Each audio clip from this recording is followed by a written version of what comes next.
at least what I was reading this morning.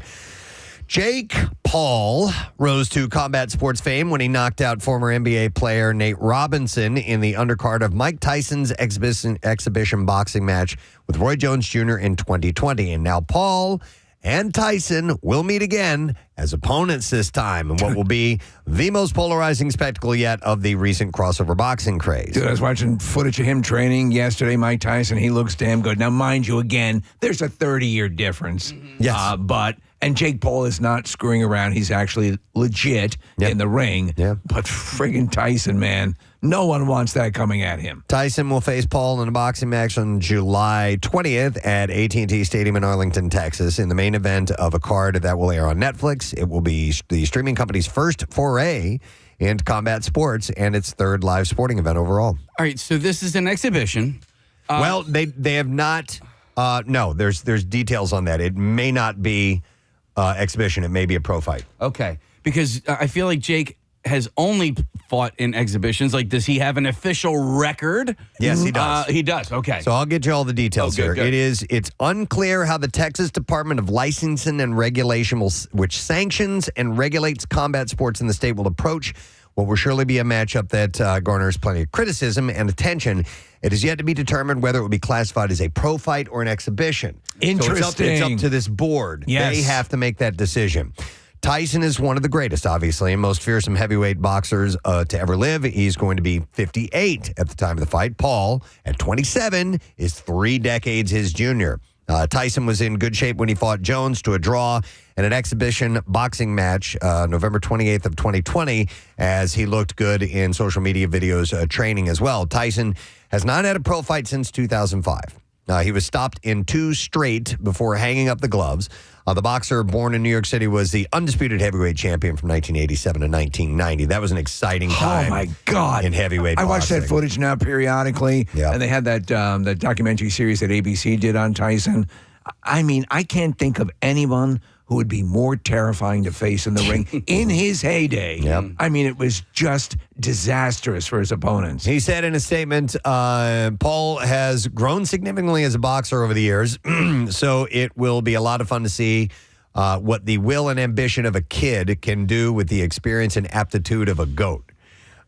He said, it's full circle moment that will be beyond thrilling to watch, as I started him on his boxing journey on his undercard of my fight with Roy Jones, and now I plan to finish him.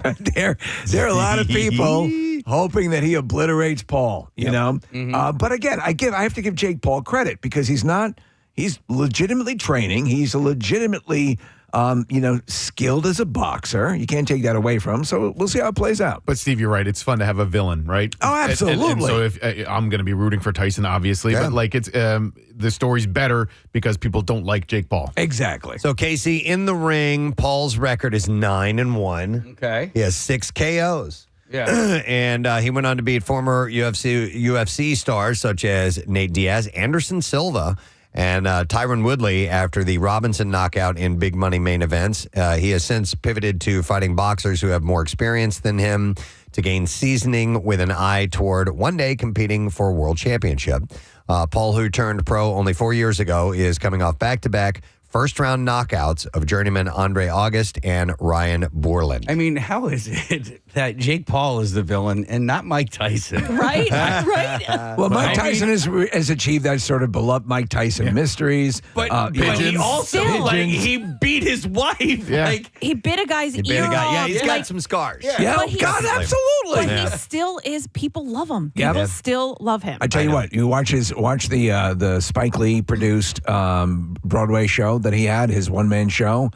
Listen, he faces his scars and everything head on. He's a flawed man. But you're right, Kathy. There's just something at this point in his career. Yeah. I don't think you'd be saying the same. And I don't know many people who were many years ago. But now he's kind of in that pocket where people go, "Oh, it's Mike Tyson." Yep. All right, let's see if somebody knows the answer to this question. Which country did ISIS or sorbets originate in? Let me go to Brian. Hey, Brian, good morning. Hey, how you doing? Sorry Good. to bother you guys at work. Nah, Brian, all right, what country did ISIS or sorbets originate in? Japan? No, I'm sorry.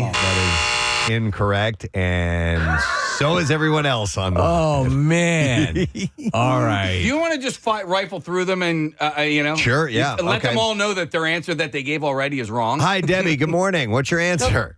From? Rome is a city. Oh, And man. it's Italy.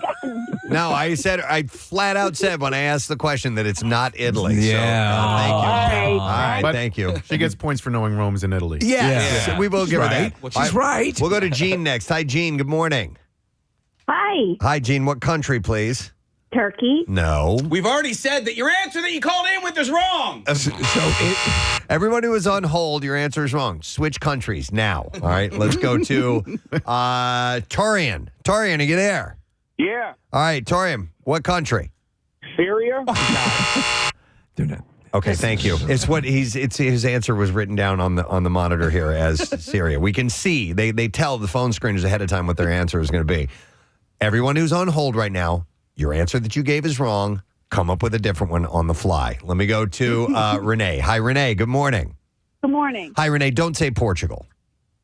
Why? Pick another country. Did you not hear what I just said? I don't think they're hearing They it. might not. They Come can on. hear it. Portugal. No, it's not. You literally told her not to say it, and she still did it. What?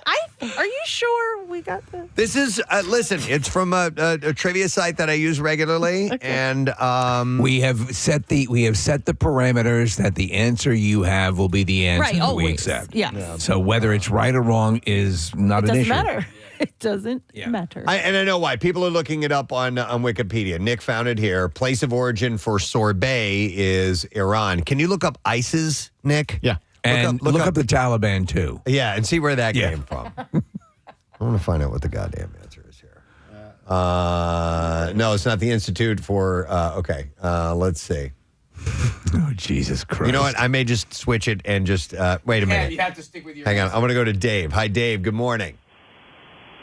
Morning. Hi, Dave. What country did ISIS and sorbets originate from? China. I was guessing China in my brain because of the ice cream originated in China. All right. So Marco Polo brought the concept of frozen ices back to Italy from China. So there you go, friends. Yeah, the Tang Dynasty. Look at this, Preston. Even on Wikipedia, Mongol Empire, China during expansion, Tang Dynasty, 618 to 907 AD. So there's enough cred to your answer. Tang Dynasty also invented powdered orange juice. Wow. Oh, wow. They should use that in the space program. So I guess maybe the term sorbets threw people off on Yeah. this. So all right. Well, Should have anyhow. said sorbet. We are going to set you up. By the way, the 4-pack of tickets for the 25th annual Greater Philadelphia Boat Show, March 15th through the 17th at the Expo Center at Oaks. You can visit phillyboatshow.com for details. I was sad to see this, Steve, and I'm sure you saw this. Steve Lawrence Yes. passed away. The charismatic Grammy and Emmy-winning crooner who delighted audiences for decades in nightclubs, on concert stages, in film and television appearances, passed away on Thursday. He was 88 years old. And what's our favorite movie that he's in, Preston? He's in the Blues Brothers. And The Lonely Guy. Oh, he's in The Lonely Guy, Yeah. yes. Lawrence died in Los Angeles of complications from Alzheimer's disease. Of course, he had partnered with the late Edie Gourmet. You remember, it was Steve and Edie. Steve and Edie. We're the tag team, man. They were married for 55 years. They were a very popular act. Lawrence broke into show business when he won a talent competition as a teenager. His smooth stylings were heard on dozens of solo albums starting in 1953 with an eponymous LP. In 63, he topped the Billboard Hot 100 with the pop ballad "Go Away, Little Girl." Go away, little girl. That has a whole new I don't know context. this. The single became the first in history to reach number one by two different artists after Donny Osmond recorded his version in 1971. You guys remember Go Away, Little Girl? No, I do. But I do You're remember. just too young. I remember the Blues Brothers, and I remember watching that scene with people who started laughing before the reveal of everybody else in the steam room with them. And We're so wearing it's gin like- glasses? Yeah, Jake and Elwood are hanging out, and they're just and they're doing this negotiation back and forth with Steve Lawrence. And my friends started giggling because they know that eventually they're going to get to that wide shot with everybody else from the band in the goddamn steam room. Yeah, he played Maury Slime. That's right. Yeah. Booking agent, and Jake and Elwood needed to raise money to save the childhood orphanage. They turned to Maury to book a gig, and he utters one of the film's most memorable lines when he's here. How much they're looking for? He goes, $5,000. Who do you think you are, the Beatles? He was great in that. He is so good in that role. It's a small role, but he is wonderful in it.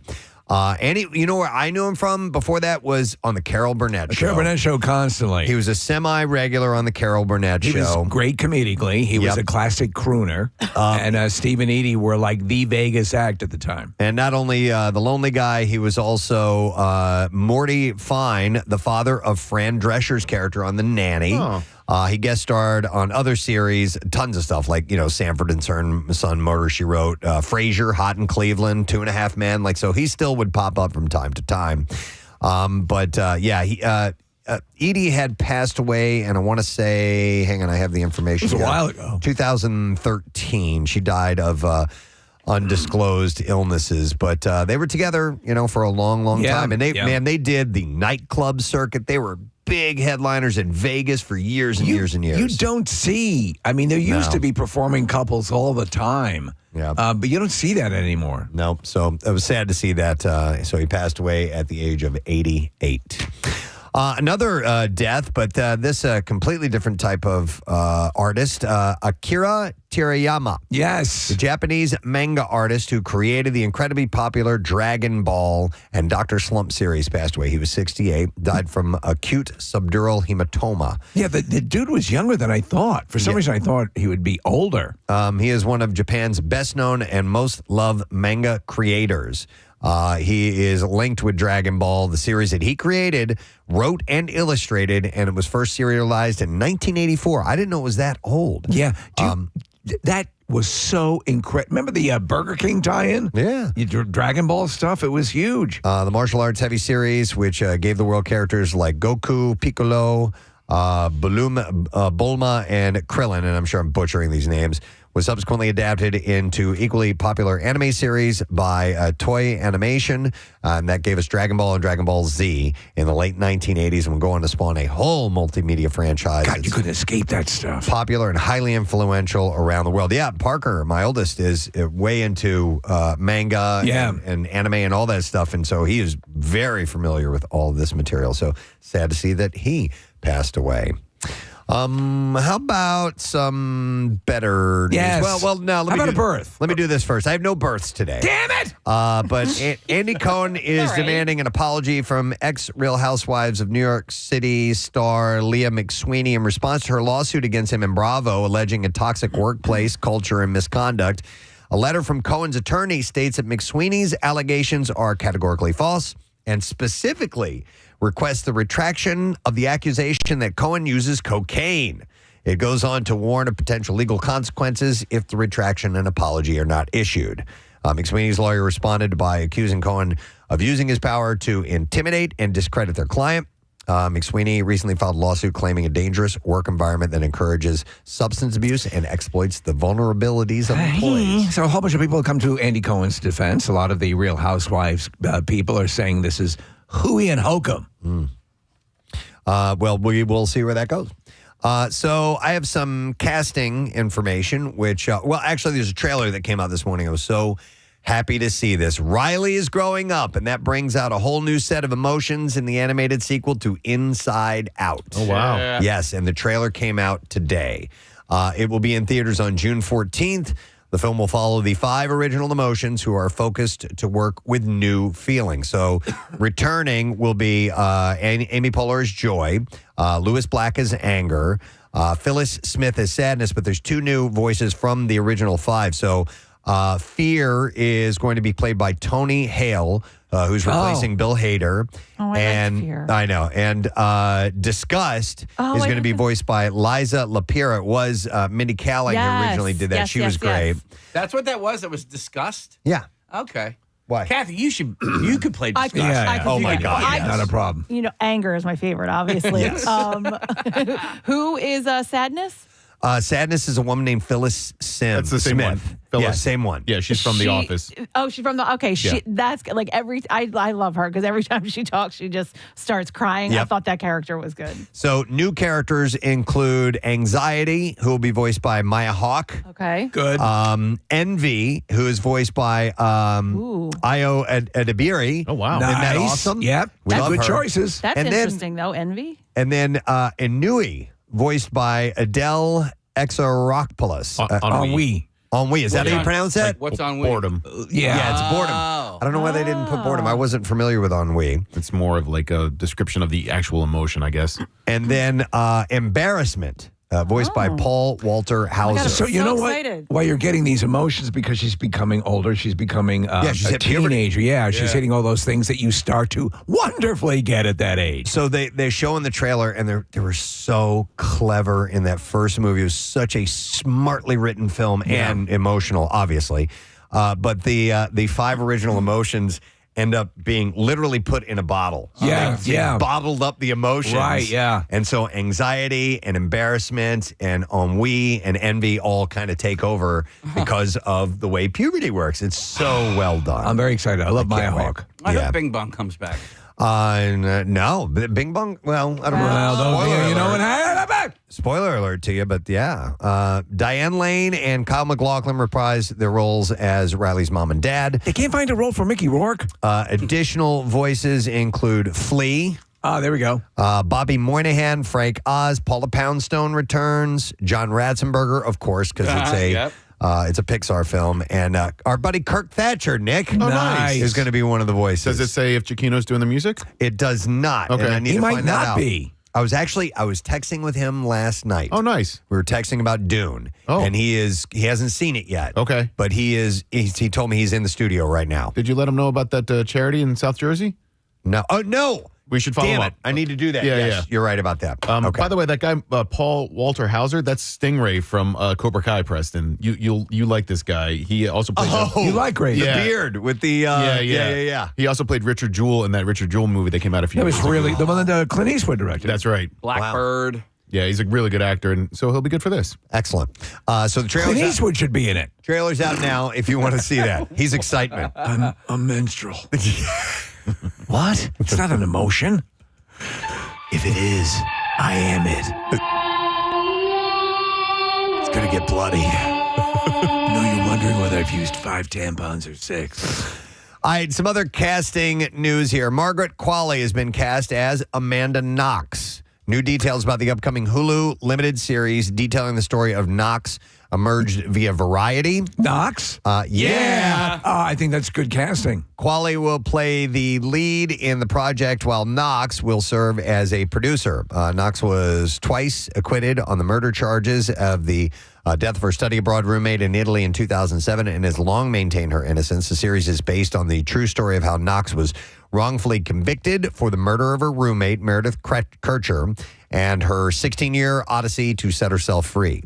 Hulu has ordered 8 hour-long episodes, though a premiere date has not yet been set. In addition to Knox, Qualley will executive produce the series beside Monica Lewinsky. Hulu did a good job with the Elizabeth Holmes, the Amanda Seyfried little limited series they did. They do good stuff when it comes to these bios. Yep. They have had other than The Dropout, which was the Elizabeth Holmes story, they covered the story of Gypsy Rose Blanchard in The Act, Right. which saw Joey King portraying the teen Blanchard, who was a victim of Munchausen by proxy at the hands of her mother. And of course, she ended up, the mother ended up getting murdered. As for Knox, this isn't the first time that the story's been told on screen. She had a self-titled documentary-length interview with Netflix in 2016. Wow. To recount the nightmare of all that. Word is they're working on a story, Preston, a limited miniseries that chronicles Kathy's bringing of her story from Ben to MMR. Oh, yeah, which would be that will be compelling. It will. By the way, Tune listen, in. speaking of Netflix, as I mentioned, the Knox documentary, we watched one a couple of weeks ago. It's called American Nightmare.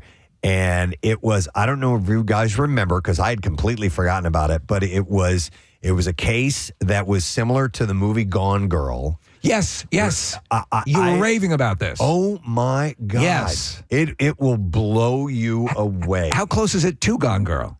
It's really close. Interesting. But it takes twists and turns that you did not see coming at all. Because I had forgotten how that case resolved itself. You it should was the watch orangutan. No, it was Clyde. It was Clyde. Trust me on this. It's compelling as hell. So it's a documentary or yeah. Okay. I think it's only 4 episodes. I think I want to see it. And it's you will get sucked into it and just I can't believe that happened. Live to and Clyde. All right, so a couple other quick things. This is cool.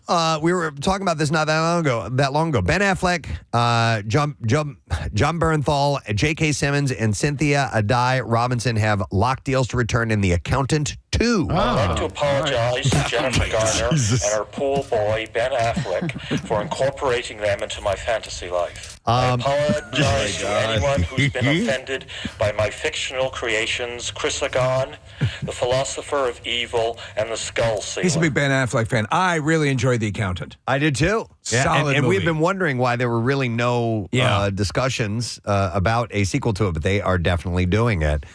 So I'm excited for that. I have no idea when it might be released, but they first have to release The Note of Republic, Okay. and then The The Accountant. All right, gotcha. But it's Amazon MGM Studios has teamed up with Affleck and Matt Damon's Artist Equity Studio. So Cool. Yeah, and he's a quirky character. Yeah.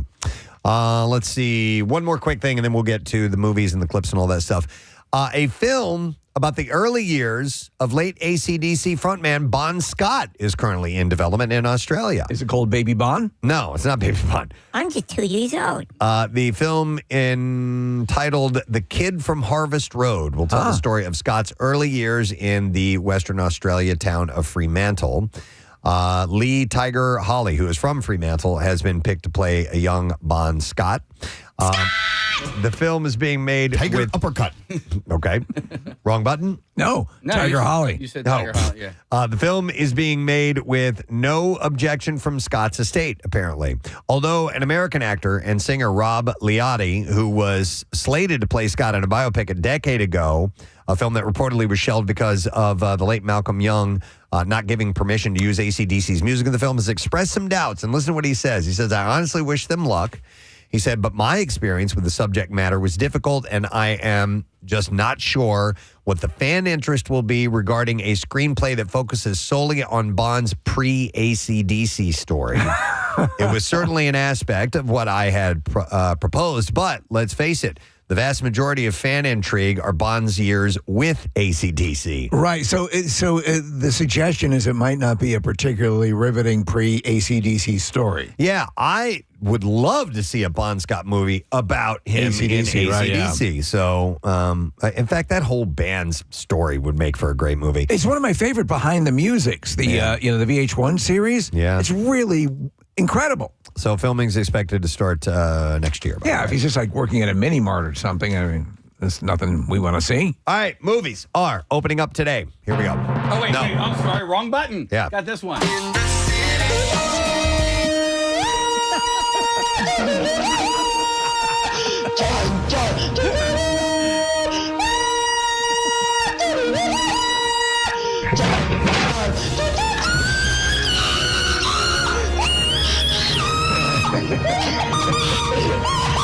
Opening today is Kung Fu Panda 4, animated action comedy starring Jack Black, Awkwafina, Viola Davis, and others. After 3 death-defying adventures defeating world-class villains with his unmatched courage and mad martial arts skills, Po, the Dragon Warrior, is called upon by Destiny to give it a rest already. More specifically, he's tapped to become the spiritual leader of the Valley of Peace. And that poses a couple of obvious problems. First, Po knows as much about spiritual leadership as he does about the paleo diet. And second, he needs to quickly find and train a new Dragon Warrior before he can assume his new lofty position. It's an hour and 34 minutes long. Rated PG. Wide theater release. Rotten Tomatoes score 71%. That's respectable. And by the way, we're going to do a meet and eat. We are receiving today loads of dumplings this morning with that. And that means that we will give away $50 Wawa gift cards with that when they stop by. So Also opening today is Damsel. It is a fantasy action adventure. Stars Millie Bobby Brown, Ray Winstone, and Nick Robinson. A dutiful damsel agrees to marry a handsome prince only to find the royal family has recruited her as a sacrifice to repay an ancient debt. I hate when that happens. Thrown into a cave with a fire-breathing dragon, she must rely on her wits and will to survive. It's an hour and 47 minutes long. It's rated PG-13. It is in theaters and streaming on Netflix. Rotten Tomatoes gives it a 57%. And then we have Imaginary. It's a horror and thriller. It stars DeWanda Wise, Tom Payne, and Tegan Burns. When Jessica moves back into her childhood home with her family, her youngest stepdaughter Alice develops an eerie attachment to a stuffed bear named Chauncey she finds in the basement. Alice starts playing games with Chauncey that begin playful and become increasingly sinister. As Alice's behavior becomes more and more concerning, Jessica intervenes only to realize Chauncey is much more than the stuffed toy bear she believed him to be. Hour and 44 minutes long, rated PG-13, wide theater release, no score available through Rotten Tomatoes as of yet. All right, and now we have clips to play. If you hear the name Cabrini and immediately think of the mainline institution, you're not alone. In this clip, star of the movie and Philly native David Morse admits that he was in the same boat. We hear the name Cabrini because of the universities or hospital institutions. We associate them with institutions, but the actual woman, I knew little about it. And so reading the script for the first time, fascinating to get to know who she was and the effect she had on the world. Love David Morse. Absolutely. Love to get He's him, one of our co-stars. Love to get him on again sometime. Cabrini is in theaters today. So if you know David Morse, tell him we want to talk to him. Absolutely. Next clip. Here we go. Tell him to pick up Bradley Cooper on the way in. Yeah. All right. Mr. Peng is happy with his noodle making, but in Kung Fu Panda 4, his does get a little more adventurous. In the clip, James Hall. No one checks copy anymore. It's all right. He was recently inducted into the Hollywood Walk of Fame. inductee. Wow, man. Explains his character. Is this written in Mandarin? Evolution. Here we go. I do finally decided to follow Paul into his adventure. I don't want him to fight all the time, just like most fathers. But when he gets into trouble, I help him. Mr. Ping can fight. There's nothing to it. We'll do the old kung fu. So that's what I contribute to this new series, Mr. Fing Fights. Shut up, dummy. I saw a video of him at the Hollywood Walk of Fame induction, and dude, he's 95 years old. He looks great. He's dancing around. Yeah, amazing. I would love to get him on the show. We could only hope to be in that kind of shape at that age, and man. He's been in a 250,000 movies. He's been in so many movies. Kung Fu Panda is in theaters today, as we mentioned earlier. There you go. That's the entertainment report for you. They're here, by the way. Get out of here. Dumplings? It's the dumpling shop, the Brooklyn Dumpling Shop that has brought in, listen to this. So they have Korean barbecue beef dumplings, mac and cheese dumplings, Kung Pao chicken dumplings, bacon cheeseburger dumplings. What? I know where I'm going first. So it's in conjunction with this, with Kung Fu Panda 4, and at Brooklyn Dumpling Shop is at 308 South Street in Philly. This spring, awesomeness returns. Jack Black is back in DreamWorks Animation Kung Fu Panda 4, rated PG, and that is in theaters today. So go get them. All right, then we should give away a gift card. Let's do it. And one of our gift card winners today will, at random, will be selected to win the grand prize. Oh, which is a Kung Fu Panda backpack. Yeah. With all 3 character plushes, a lunchbox, and more. 215-263-WMMR. State caller number 8 will set you up. We're going to take a break. We'll come back, and I believe I saw the silhouette of Chris Porter in our Acme Lounge. Love him. He's coming in next. He's going to be at Punchline tonight. We'll be right back. Stay with us. Preston and Steve on 93. Your traffic on 93.3 WMMR. Thanks, Catherine. Thank you again to the Brooklyn Dumpling Shop at 308 South Street for bringing in all that dumpling. It's in conjunction with the Kung Fu Panda, 4 release. I'm burping up dumplings right now. We'll do some giveaways with them, but good stuff. Oh, good. Yummy Can't wait to stuff. try it, yeah. One of our favorite people is here this morning, and he answered the call super early. And got here, and of course, he was prompt and ready to go. We love him. He's going to be at Punchline tonight and tomorrow. Please give some love to our friend Chris Porter. Who is here? Bright and early. Yeah, baby. I don't need sleep. I work an hour a day. Let's go. Let's go. Let's go. We're going. That seems to be the new call for comics. Let's go. Let's go. Yeah. Yeah. Working hard. Yeah. Yeah. So good to see you, man. It is good to see you. You talk about, you're working an hour a day, but you to me are the kind of guy who just goes through life and ends up in these wild situations. Yeah. Something's always happening. You'll always end up at some place. Perpetually blows our minds. So when you get into town, do you just like step outside the hotel and wait for it to come your way, or do you actively go out and seek out your next story? Because you always have. I'm usually incredible just stories. trying to rest Just from trying the to last rest. story. Yeah. My motto's always been, me and my buddy Scott in Kansas City have a motto, just show up and see what happens. Yes. That's all you got to But do. it works for you. It doesn't work for everyone, but for some reason, you're blessed with Well, you that. got to know where to show up. You gotta know where to can't show just up. show up to a Fridays near a mall and hope that Jelly Roll's going to show up. It's a good point. Yeah, It's a good no, point. you got to know where to find them. Yeah. For those who haven't had a chance to hear Chris on our show before, Chris just meets everybody and they fall in love with him, and he ends up becoming friends with the most people you would never Everybody. expect. Superstars, famous people, athletes, musicians, you name it.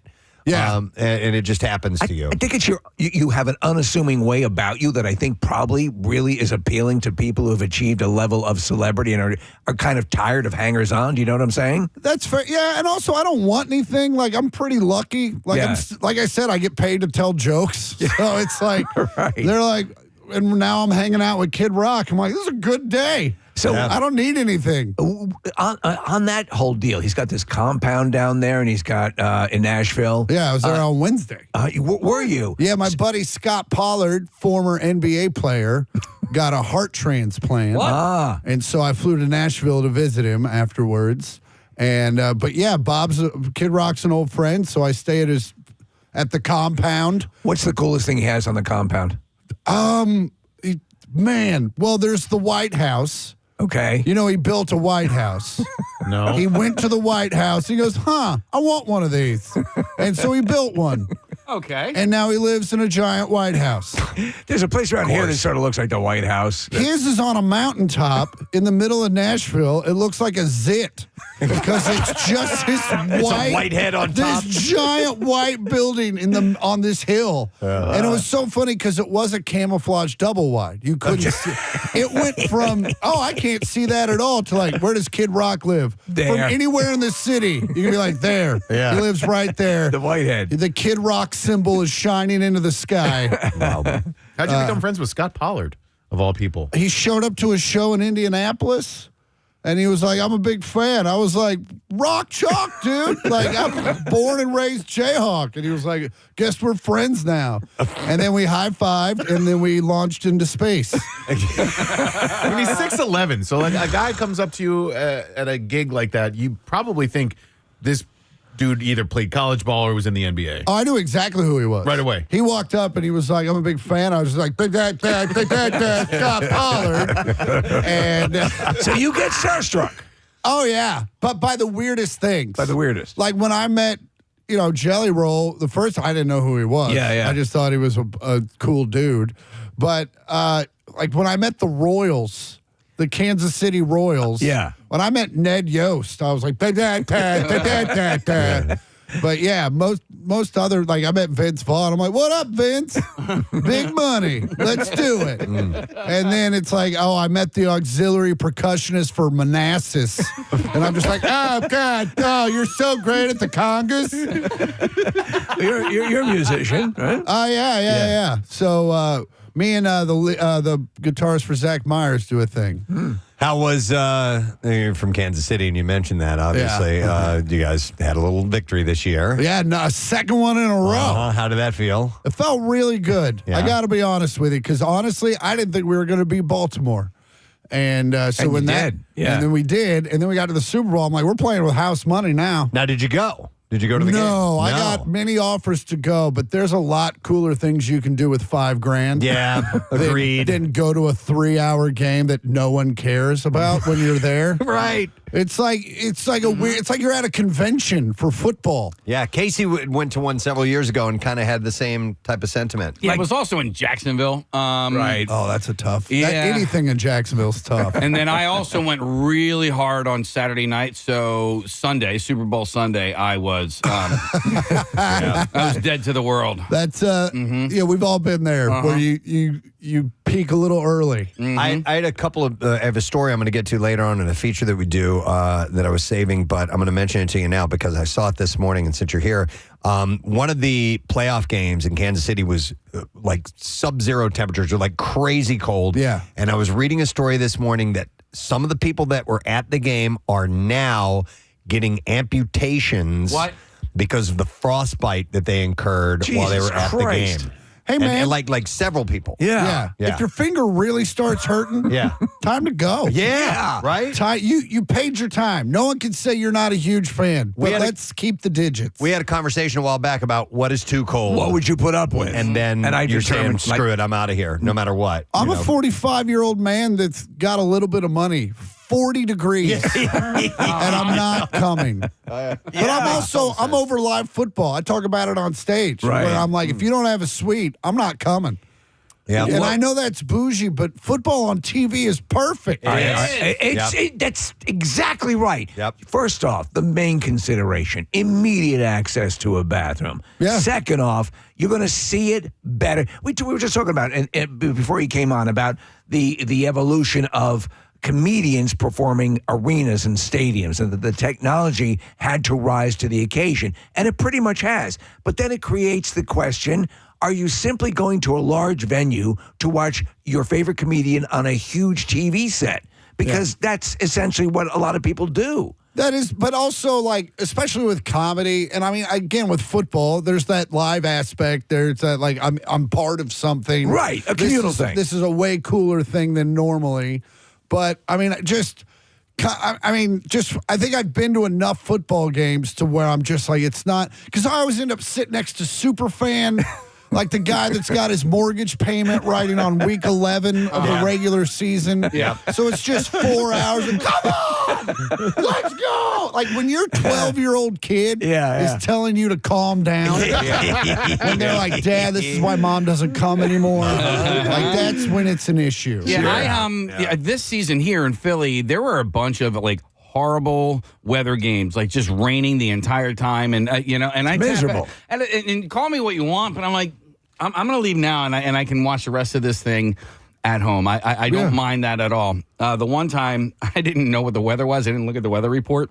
I didn't even know it was raining until I opened the garage door. I was like, oh crap, let me go get my stuff, and I ended up getting what I thought was a full rain suit, but no, it was just 2 rain jackets. So there I am, and I'm like, this game sucks. It wasn't even a fun game, I got to get out of here, and I was able to watch basically the entire second half from my house. But also, none of the Eagles players are camped outside the building in bad weather going, go Preston and Steve. No, it's like, let's call it a draw. What's the most? So I assume with your friends, and you have we were talking about your army of friends that you have developed over the years. What was the most impressive suite you got invited into for an event? Oh, I mean, they're all kind of the same. It's all just an apartment in a stadium. Right. The Lambeau one, my buddy's got one at Lambeau that's pretty choice. The only problem is they're Wisconsin people. So it's 12 degrees outside, and right at kickoff, the window comes down. Right. And I'm like, what? What are you doing? They're like, oh, just be a man. Just be a man. I'm like, you paid thousands of dollars for this room, and now you're making it cold. They're like, there are heaters.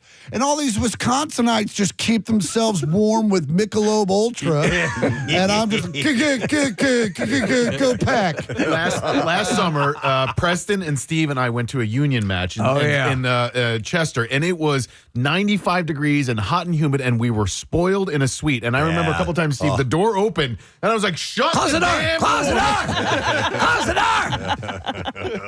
Because there's a reason why God invented air conditioning, man. Like, I want to be in that climate-controlled room. And listen, we were there because we certainly couldn't get something like that. We're So spoiled. so you get in there and you're like, I'm going to take advantage of every goddamn second of this. Yeah. Oh, yeah. No, and the thing is, have you ever bought a suite? Then that's the worst, is when you're like, this was this much? Yeah. This is not, and it's over? Yeah. 3 hours later, it's over? Oh, man. Yeah. I don't like my aunt and uncle this much. Case, tell them about your chicken fingers. Yeah. Or- Oh, man. Or, This is the wings. best wings. Yeah. So we were at an Eagles game, and we were in a suite, and I had no idea that you were buying what I thought. I thought I was ordering plates of wings. Okay, Yeah. so I ordered 2 plates. What I thought were 2 plates. No, I ordered. Plates like individual, like for you. Right. Yeah. No, these were 2 catering dish size. Yeah.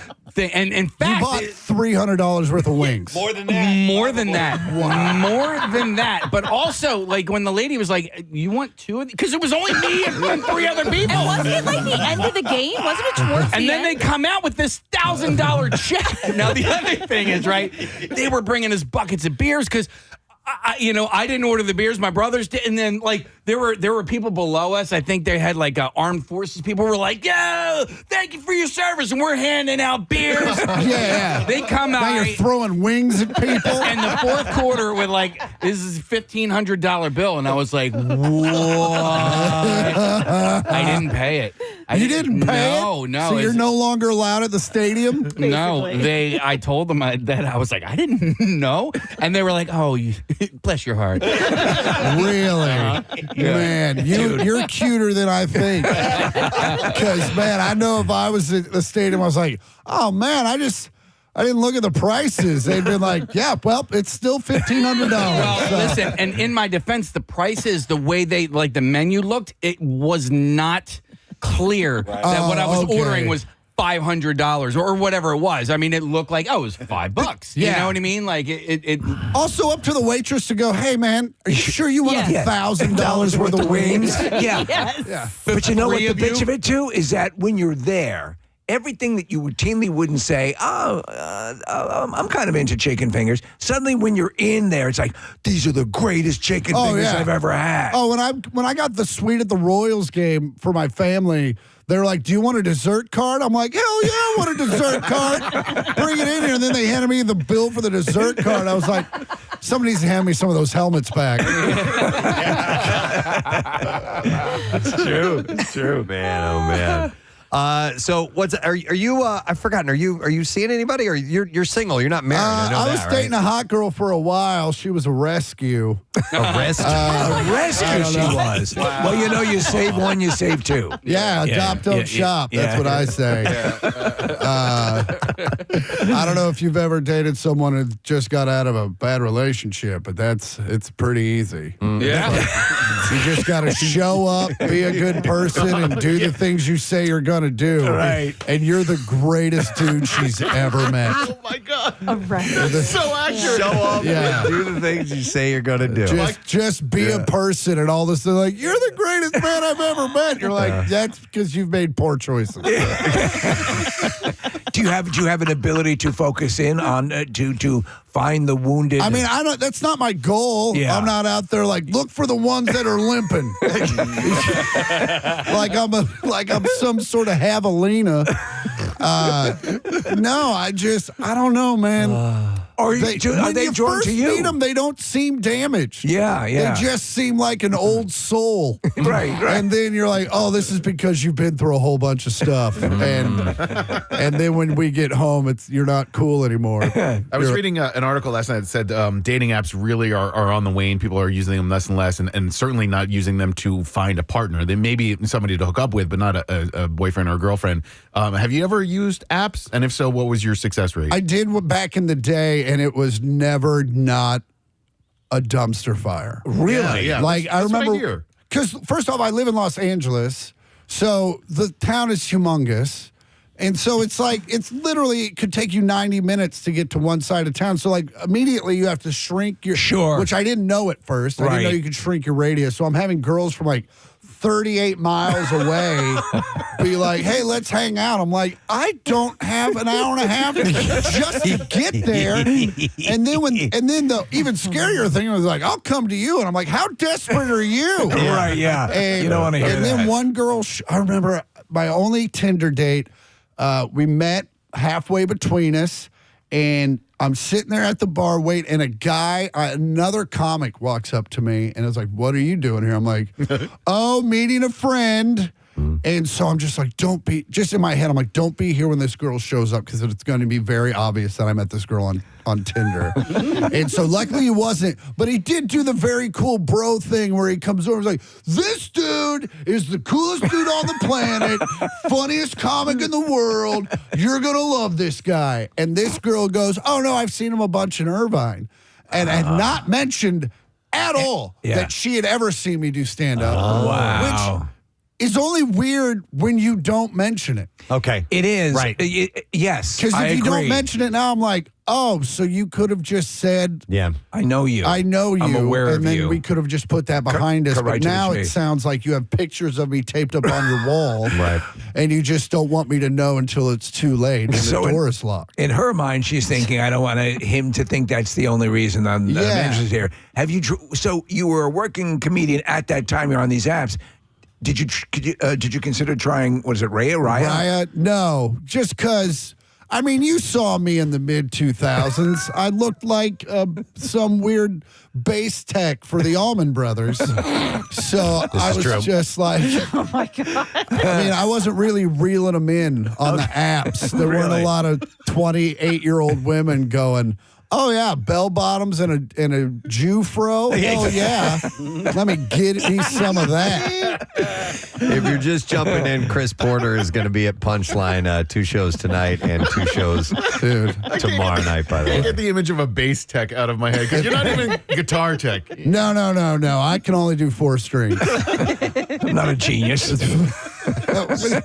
Speaking of musicians, I saw that you and Zach from Shinedown are teaming up. Yeah, we do this thing called Campfire Astronauts, where he and I sit on stage with guitars and we tell stories about our friends that we can't put on the internet, and we play a lot of songs, and then I do stand up and Zach does stand up. It's going to be a blast. Philly Shinedown is hugely popular here. Oh yeah, no, we're trying to get we're very infancy with that project, but man, You've got to come here. everyone that sees it loves it. Yeah. So it's a lot of fun. We tell everyone it's like you're hanging out in our living room for an evening. Yeah. Because it's just us up there trying to make each other laugh. So, and then do you have an idea of where you're going to go, or you just get up there and go do it? we have an idea of what songs we're going to play, Okay. just because we have to rehearse it, and I'm not a good enough musician where you're like, 3, 2, play it in C. Right. And I'm like, this chord into that chord, and then what's the next chord? Okay, let me write that down. Do you sing it all? Oh, yeah. Oh, yeah, really? yeah. So Okay. I'm definitely the weak link in the singing aspect of it, but also he's the weak link with the comedy. So Okay, that's perfect. kind of the crux of the show. Okay. Is that we're all doing something that we probably shouldn't. So who's weaker in their weakness? Yeah, in their weakness. I mean, I don't know. I mean, Zach's only done stand up like 3 times, and I've been singing for some time. You've had but bands. not professionally. Right. But like I used to have a band. Yeah. Yeah. So I mean, I'm familiar with the environment. Were you the lead singer of the band? I was. No kidding. Yeah. Cover band or It was a cover band. All right. And we would do all classic rock tunes, and it was, again, when I looked the part. Yeah. So we killed it up and down Main Street in Venice, California. Yeah. Oh, yeah. Okay. Man, if you were a 65-year-old woman hanging out at a bar, you shouldn't have. Yeah. We killed it. God, I bet you saw some characters in Venice, man. The funniest thing ever was we started playing a Johnny Cash tune in this packed bar, and people lost their minds. And at one point, a girl was literally swinging from the rafters. Wow. In this bar. And we're up there playing. I'm like, is this happening? This is crazy. And all of a sudden, a girl started smoking. Like, the place turned into Roadhouse for like 3.5 minutes. And they were just like, we love country music.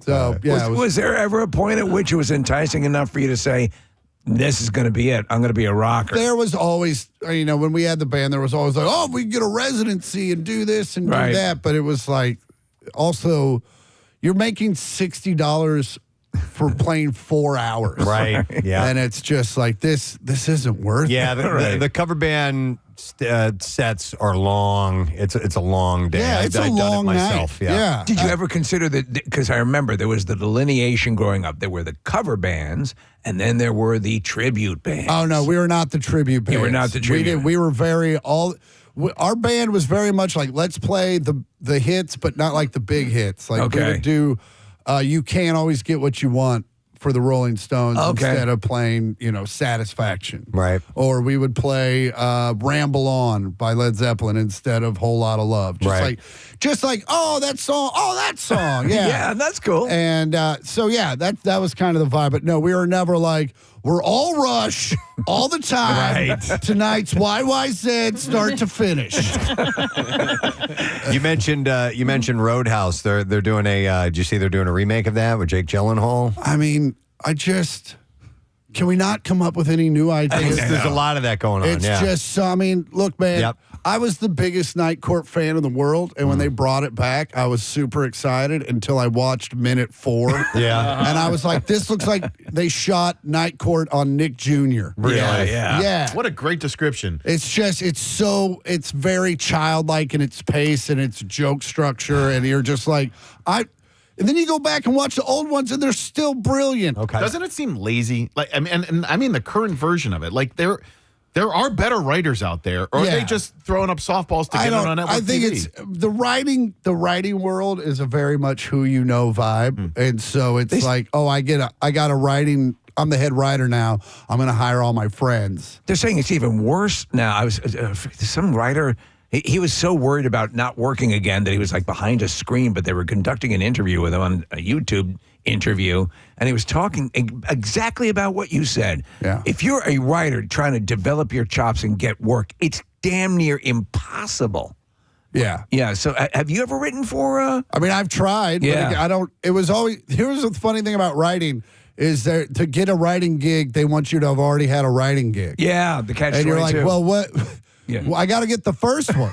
And they're like, well, once you get the first one, call us. And I'm like, well, who's handing out the first ones? Right. Yeah. And it just got to the point where it was like the stand-up comedy world is very definitive in that if you are funny, you can get work. Do you remember the first time because when I was doing stand-up years ago, and people who had, say, a band was on the same show, and they come in and they have to come in way early and start the setup and all that stuff, and I just come in.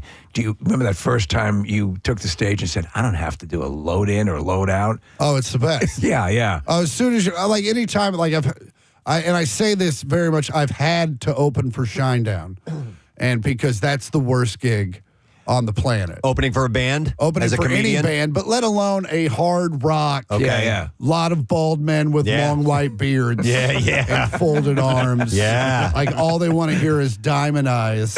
Yeah. And it was the band's idea. Yeah, it's not like I came up to Zach and was like, it'd be great for you guys. Yeah. Is if I went up first and just really warmed them up. Right. No, they were like, we think you should go on stage before us. I'm like, this isn't going to go well. Yeah. And they're like, they gave me every opportunity for success. They put my name on the marquee. They told everyone, hey man, before the show, Chris Porter's coming. And they were still like, oh man, they were serious. Yeah. Kyle Gass shares a similar story because he's friends with Metallica, and they were Yes. so you should open. He's like, oh God Almighty, your crowd? Are you serious? Well, Dean Del Rey, who I'm sure plays here at some point, does a great podcast, funny comic. He had to open for Metallica, and I called him. I'm like, buddy, great gig. And he's like, He goes, last night, the video, they're like, Dean says, I'm supposed to do 10 minutes, and then there's supposed to be this video montage for like 20. And I did 10, and I get a note that says the video board's down, and I have to just vamp. And he goes, these Metallica crowds give you about 8 minutes. So at 10, they're already like, Yeah. let's pick it up. And so when they start having to like do giveaways and stuff, and the crowd really starts to realize something's wrong, it's like, boo. Oh, it's a nightmare. Who's the comedian we spoke to who opened for Insane Clown Posse? Probably Big J Okerson. It might have been Big J with like a juggalo audience. That sounds like a nightmare. I gotta imagine, right? Yeah. That's that's just Cousins the date. I don't even know if Insane Clown Posse likes playing for. Oh man, I saw them on Tom Segura's podcast, and they were making a guy tattooed the Juggalo stuff on his face, the markings. Yeah. And even the Insane Clown Posse guys were like, that guy's an idiot. Like, we never told you to do that. This is very obviously paint. Tell you to do it. Because the guys on the internet, like, this is Insane Clown Posse's fault. I'm like, no, it's not. They didn't force you into a tattoo room. And also, those tattoo artists were like, hey, man, are you sure? You sure? Because they paint it. Oh, and they're look. No matter what you sign, people are going to be litigious if they come to at some point and go, Jesus Christ, look at my face. Yeah, but also, hey man, you did this. Yeah.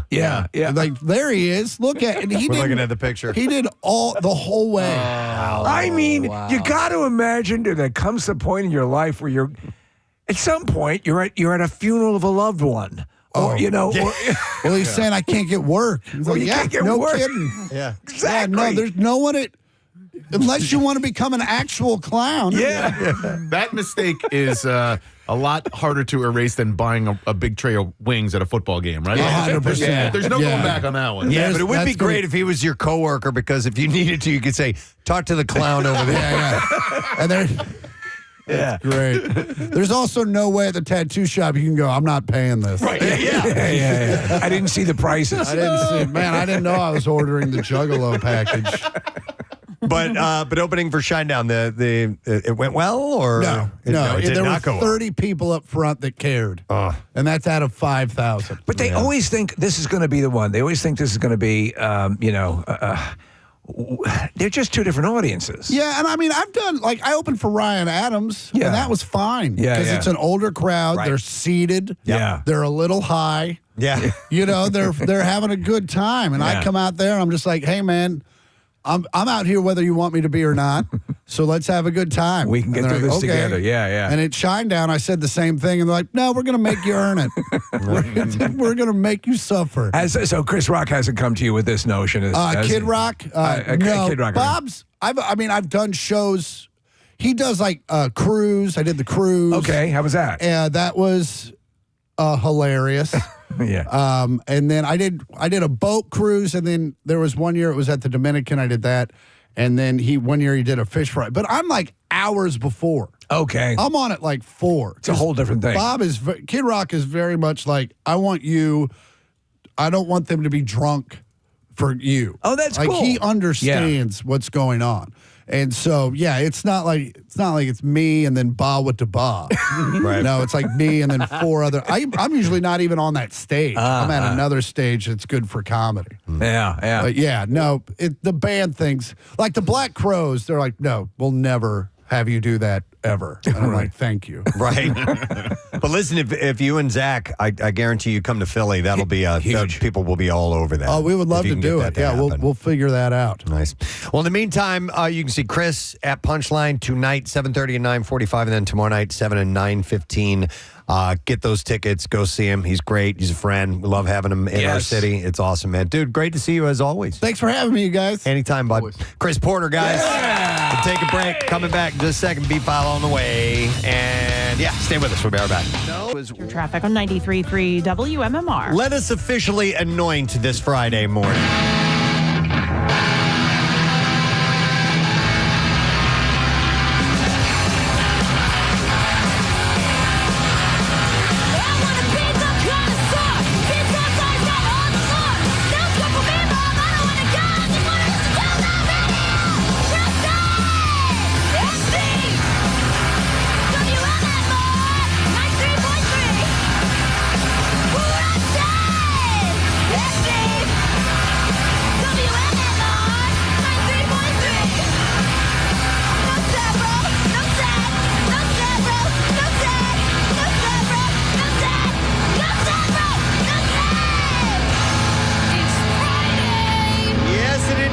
And thank you very much to the band Froggy for our Friday jingle. Real quick, I would like to do a couple of shout-outs before we go to the bizarre file. I got this one this morning. It says, Benicio del Toro, Preston. Please give a shout-out for my husband, Matthew Ryan's 50th birthday today. Privileged. Not everyone gets a shout-out on their birthday. Love his wife, Lisa, and son, Luke. And that's Lisa Ryan, by the way. So there's a shout-out. And by the way, I need to mention this real quickly on a side note. Benicio del Toro in this Dune sequel is amazing. He's always great. I think he may be. There's so many great parts about that movie. You guys know what a geek I am about it, but I think he's possibly the best part about that movie. So just wanted to mention that. Benicio del Toro. And then here's another one that says, good morning, Captain Blackfingers. Loyal listener Josh Barclay here. Hope you can give a shout out to my lovely wife, Kim, on her birthday. It is March 8th, and that is today. Wow, you're nailing it. She's a fine woman who has to put up with me and my recounting of the many funny stories and moments from your show, and always manages to put a smile on, even though she doesn't always like the humor. She makes me happy, and I love her. Thank you in advance. That's from Josh Barclay. So here you go, Josh.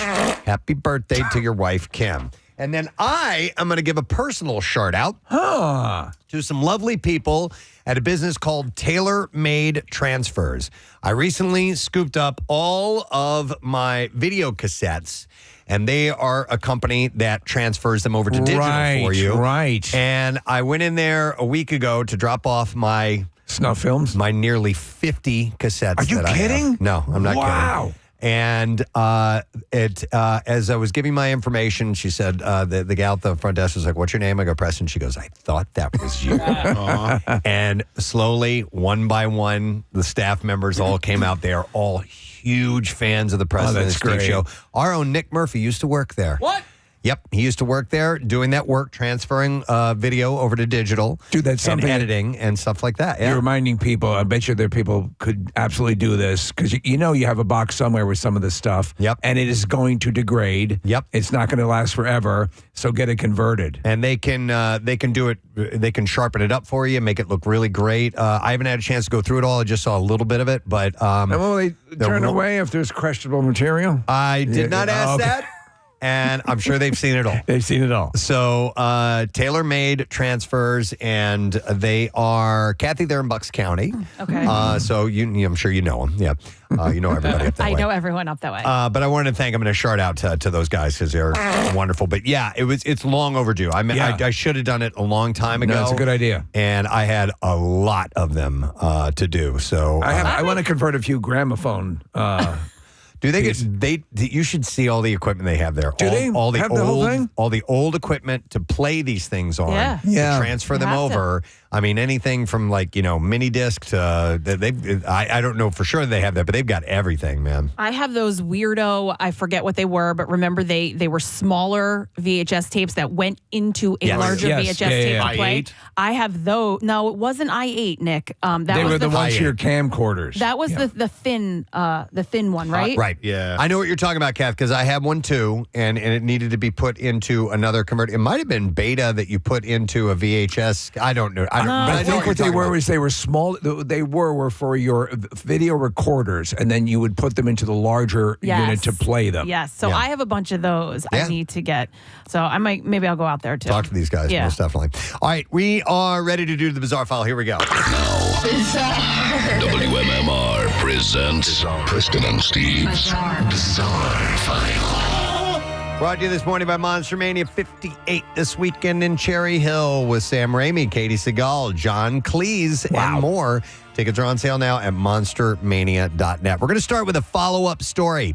Iditarod officials on Wednesday imposed a 2-hour time penalty on musher Dallas Seavey for not properly gutting the moose that he killed during the race earlier this week. Why don't you forget the moose? Yes.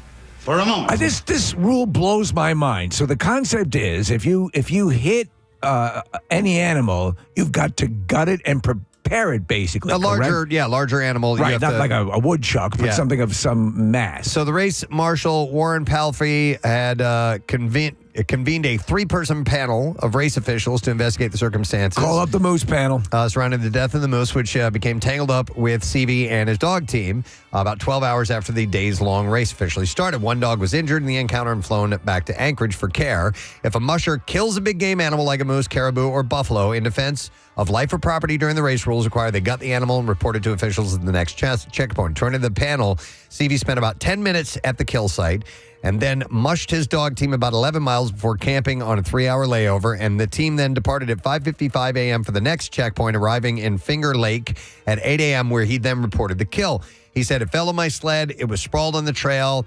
And he urged the race officials to get the moose off the trail. He said, "I gutted it the best I could, but it was ugly." So a statement from the Iditarod. What the hell are you supposed to do? Said, well, you're supposed to. Well, I'll okay, go ahead. It determined that the animal was not sufficiently gutted by the musher. By definition, gutting includes taking out all the intestines and other internal organs. Informing next of kin. The Iditarod can impose time penalties if a majority of the 3-panel person agrees a rule was broken and that a competitive advantage was gained. Penalties can range up to a maximum of 8 hours per infraction.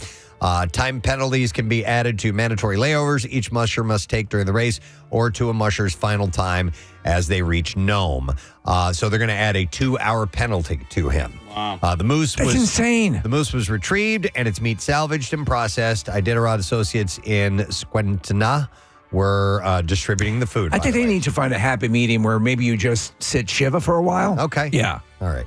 Some Chiefs fans, I mentioned this earlier when Chris Porter was by, who went to a freezing cold playoff game are now scheduling amputation surgeries. This is insane. What the hell? Grossman Burn Center at Research Medical in Kansas City says that 70% of those who came in with frostbite burns in January are now being encouraged to schedule amputations.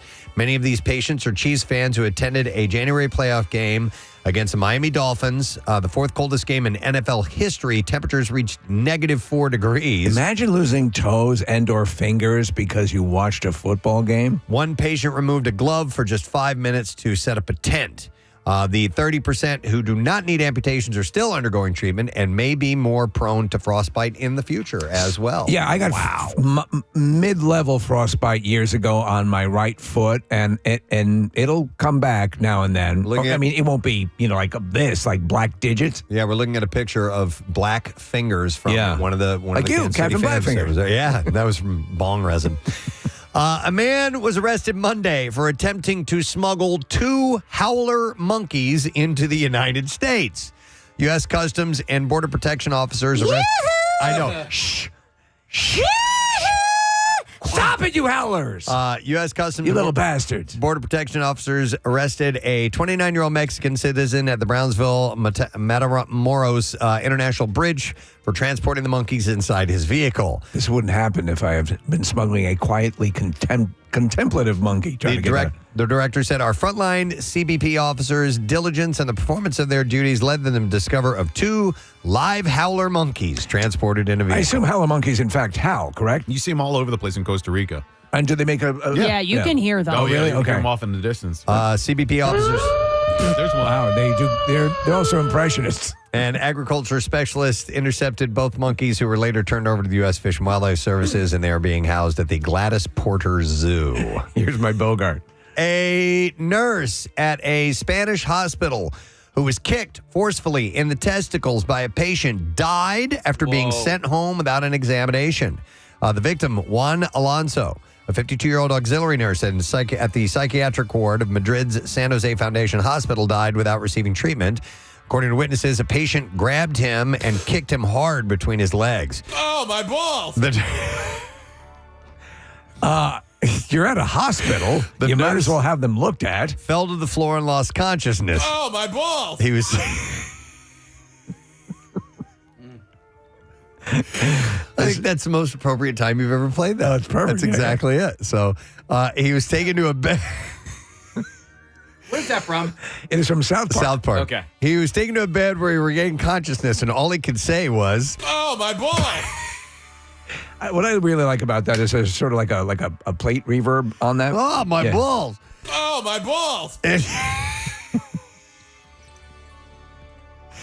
He regained consciousness and was allowed to rest for an hour and a half. The hospital said that he could go home without being examined by a doctor. Juan Alonso was given a note by his employee so that he could visit a doctor under the hospital's insurance cover. Juan has been kicked in the balls. Please take care of him. Given that it was 7 p.m. when he left his place of work, Juan Alonso went home, where he later died. A forensic report on the cause of death has yet... Seems like he was kicked in the balls. Yeah, to be finalized. Worker representatives at the hospital had previously complained about the lack of safety protocols to deal with attacks on staff. Oh, my balls! Especially... I wonder what medically happens, what killed him, actually. Yeah, I don't know. I had heard when I was a kid that you could die from that, but What would be the later on, I thought maybe it was a bit of a myth, but right, the exacerbating circumstances that would cause you to die from a nut kick. I would imagine some kind of internal bleeding. Yeah, or embarrassment. Would have to be just flat out embarrassment. And you know what it says on his tombstone, Steve? Oh, my balls! Yeah. Very appropriate. There you go. That's what I have in the bizarre file for you. All right, as we take a break, we are going to give you something. I have tickets to see Kevin James, who's going to be performing Saturday, September the 14th at the Hard Rock in Atlantic City. And tickets go on sale today at 10 a.m. through Ticketmaster. And we'll take caller number 14 at 215-263-WMMR, and we'll set you up with those tickets. Do you want me to give away more? Yeah, do 14 and 15. All right, caller 14 and 15, 215-263-WMMR. And don't forget, it's Saturday, September 14th, Hard Rock Live at Estes Arena in Atlantic City, and it's the Owls Don't Walk Tour. That's the name of the tour. So we'll set you up if you're caller 14 and 15. We will take a break. When we come back, we're going to have Andy Frasco, a new guest to us. We've never had him here before, and he's got a friend with him, too. Yes.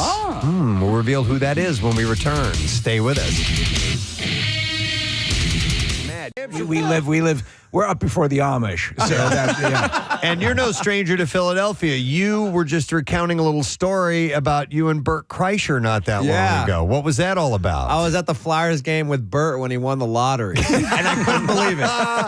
I can't believe Leanne lets him spend that much money on everything. Dude, he tells us he wins from time to time. No, he wins all the time. time. That's the power. I think this is the power of optimism. Yeah. Like, I'll just call Bert, like, hey, I'm in Philly. What are you doing? I'm going to the game, blah, blah, blah. We're going to meet, the mascot or whatever. I'm like, Gritty. Gritty. So we're like, I bring a bunch of mushrooms and stuff to like, because I was just like, I thought it was just gonna be me and Bert just having a night, and all of a sudden he's on television taking a beer and just like, I'm like, yo, Bert is tripping right now. Though if you're gonna bet the way he does, buy like 10,000 chance, like, and it was so hilarious because that morning we had our intern going through everything. And sure as hell, he effing won. Well, he said it too. He was like, I probably won. I probably won. And he freaking won.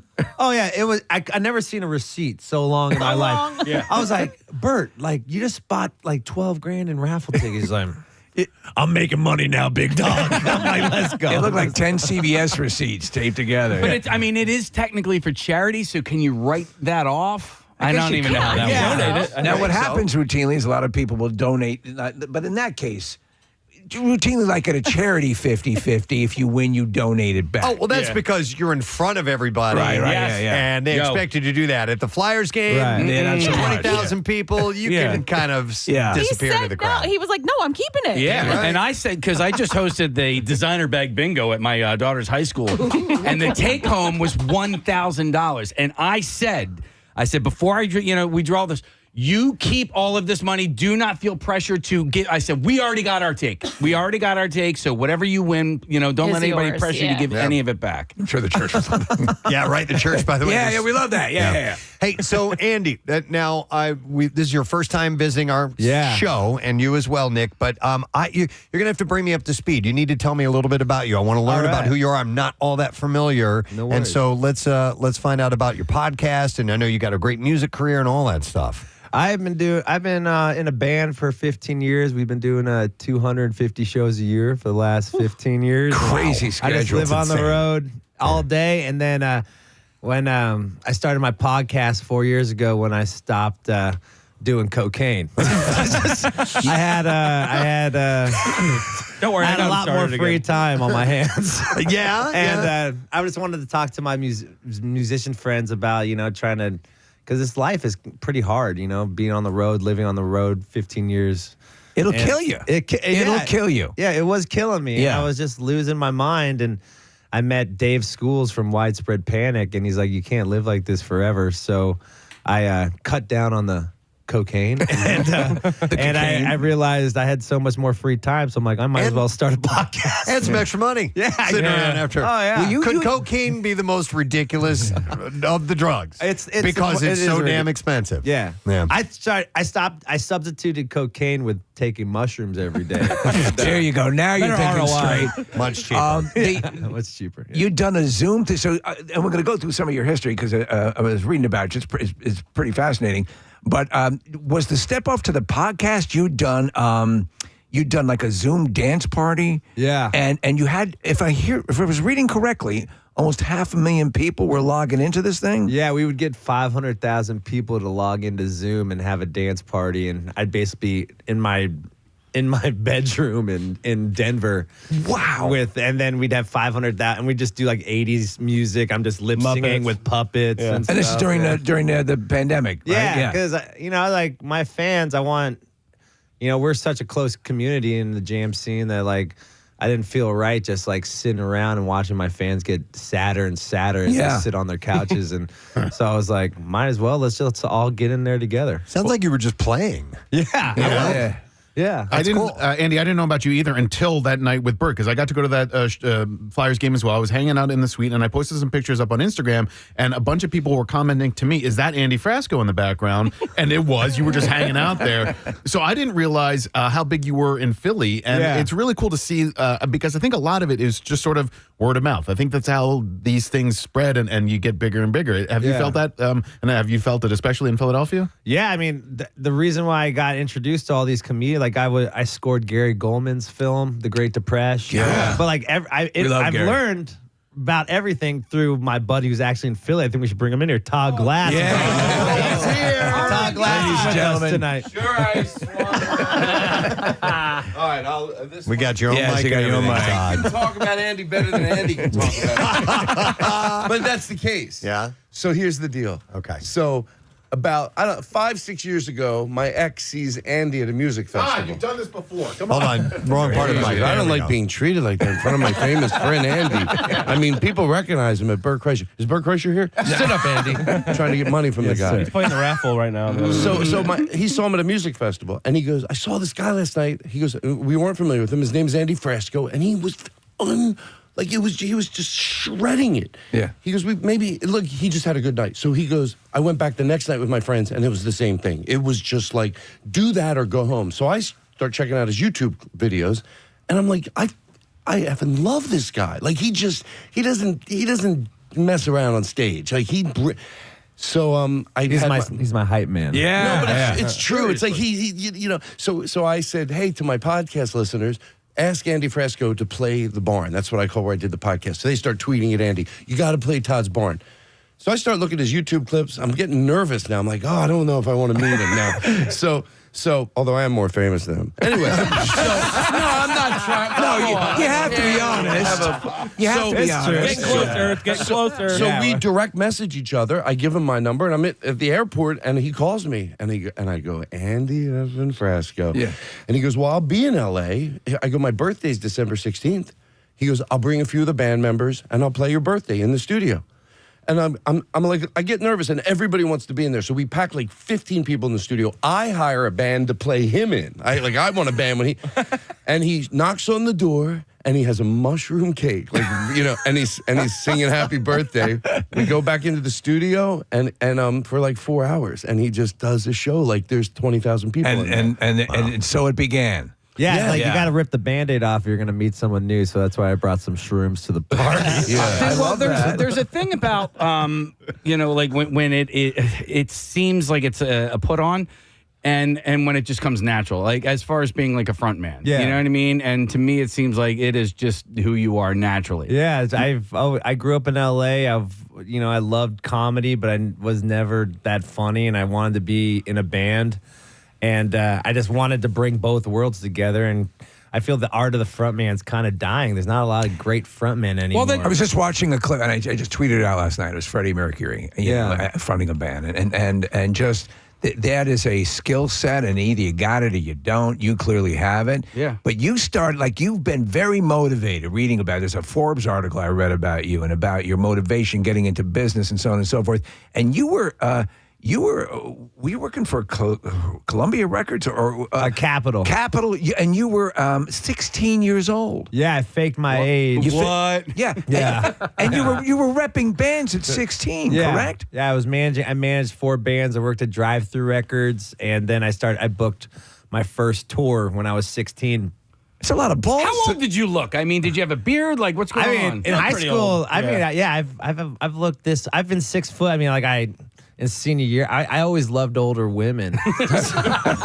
So it worked to your benefit. Oh, yeah. I was always mature. I was like that. I lost my virginity in the back of a truck in like Houston. And I think I built my confidence because she was like 23 years old. Yeah, I was like, he's much older. Yeah. But through that, and then you decide you wanted to be on the performing side of the mic. Yeah, I loved it. I remember hosting Battle of the Bands when I was 16 and just like getting people hyped up to listen to like emo music. And you were DJing bar mitzvahs too, so like you're doing it all. But what I was telling Preston this, I thought this was really cool, and you know, Todd made reference to it. You would tour around, but you'd do the Chuck Berry thing, like you'd go into town, and Todd does this as well, and you get locals to be. That's how you started to assemble your band, correct? Yeah, first 5 years, I would Craigslist musicians in every town, and I would just show up. You know, I only knew like 4 chords. Is that how you met Nick? Is that how? I met Nick over the pandemic, basically. Through the pandemic, and I moved to Denver, and I'm like, I want to start a podcast, and I need like a co-host who's in my scene, but is like kind of like who. The smartest guy in the scene, basically. yeah, the best guy possible. I do think it's funny that you lied about your age to sign up to work at a record label where most people were doing that in the old day to like be in the draft for war.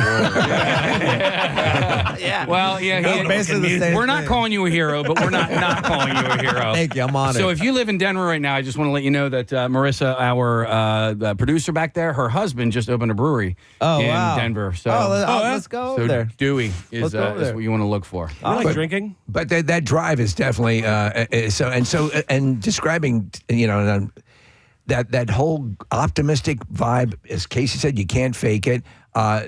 Your band stuff is very participation based. There's sort of this jam vibe. To describe what someone might experience with this show and with the podcast, and because there is a place for being up and happy, and that guy, if the party guy is legit, and you guys clearly are. Yeah, you know, we call it organized chaos. I'm in the crowd. We're crowd surfing. We're doing the horror. Like we did in the horror. Yeah, we went to Germany and did the horror for 20,000 Germans last summer. What's the horror? Hava Nagila. Yeah, I didn't know it was called the horror. I did it in Nuremberg where Hitler did his speech. Oh, perfect. Yes. You do the chairs? I did it for my mom. My Damn mom right. is you do the chairs and everything? America. Like the wedding ceremony? Yeah, I get up on top of the chair. There's like 10,000. Like I'll do it at festivals, like Peach Fest. People get into it. It's crazy. Yes. Shall we do it? Let's get you up on the chair. Come on, Todd. Let's get you up on the chair. Oh, we're getting Todd. I'm scared of heights. He's afraid of heights.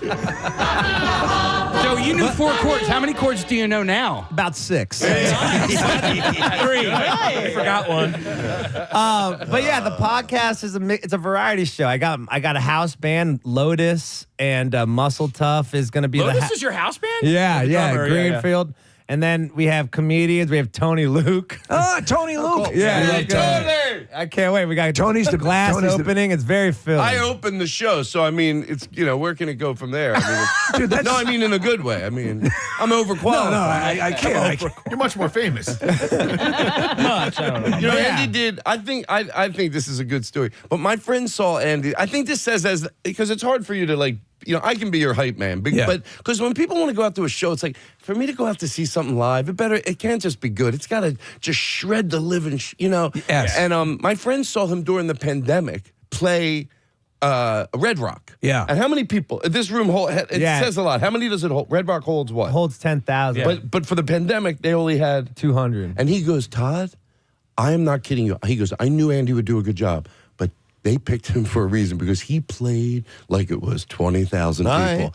And he goes, it was something to see. You know, I love that. Yeah, when nobody was doing anything. There you go, Andy. I love you, Todd. Can I go back to something you said, Andy, a little earlier? With the virginity in the van, was the lady 23 or 23 years older than you? No, she was 23 years older than me.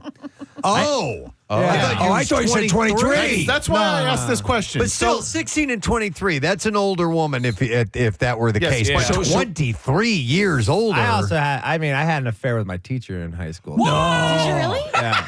I just can't believe I said that, but screw it. Okay. I was a senior what year. subject? What subject? English. All right, she was an English teacher. Miss Crocker.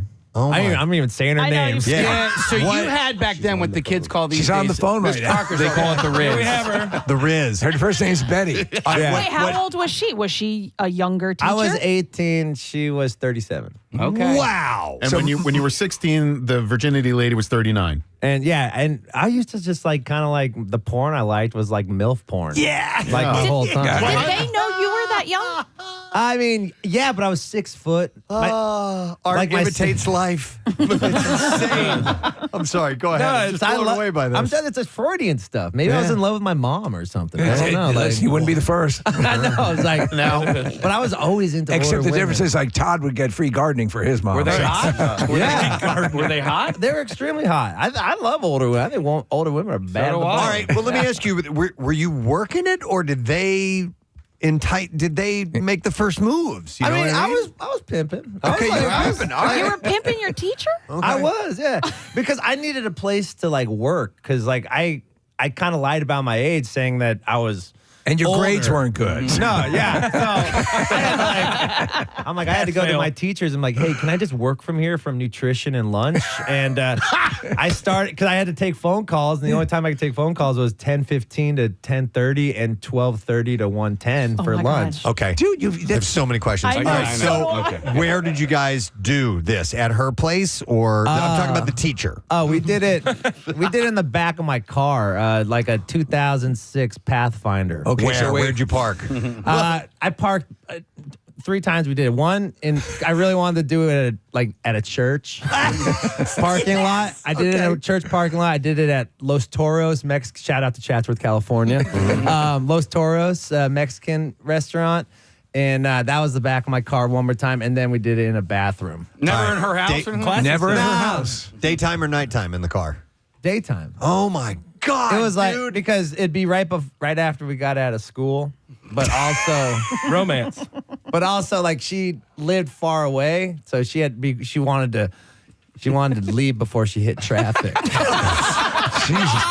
She wanted to be home in time for Matlock. Yeah, the 405 is busy. Can we get this over with? 37 years. So How old are you now, Andy? I'm 36. All right. So are you still into women who are 36/39, or do you like older now? His girlfriend now is 88. I tried to go. I think I just like women my age now. We got to play this while we're talking about this. Oh my God! Let's go. I love Philadelphia. You don't judge me because of this. Yeah. They're like awesome. That's my church They're history. judging me about this. I was like, hell yeah, brother. it's funny how this stuff, because, in different contexts, and we used to talk about this, and clearly there are people where it gets away from them, and there's a bad element of this. Yeah. But, when you were a kid, there's that Adam Sandler movie. That's My Boy. Yeah. Where he gets with his teacher, his hot teacher, and that was for the longest time the biggest fantasy. I mean, it was awesome. I need to interject here that at least with the teacher, you were 18 years old. You were an adult. You were an adult. You were Now it's consensual. frowned upon, in the and teaching world. you put her ointment on her before.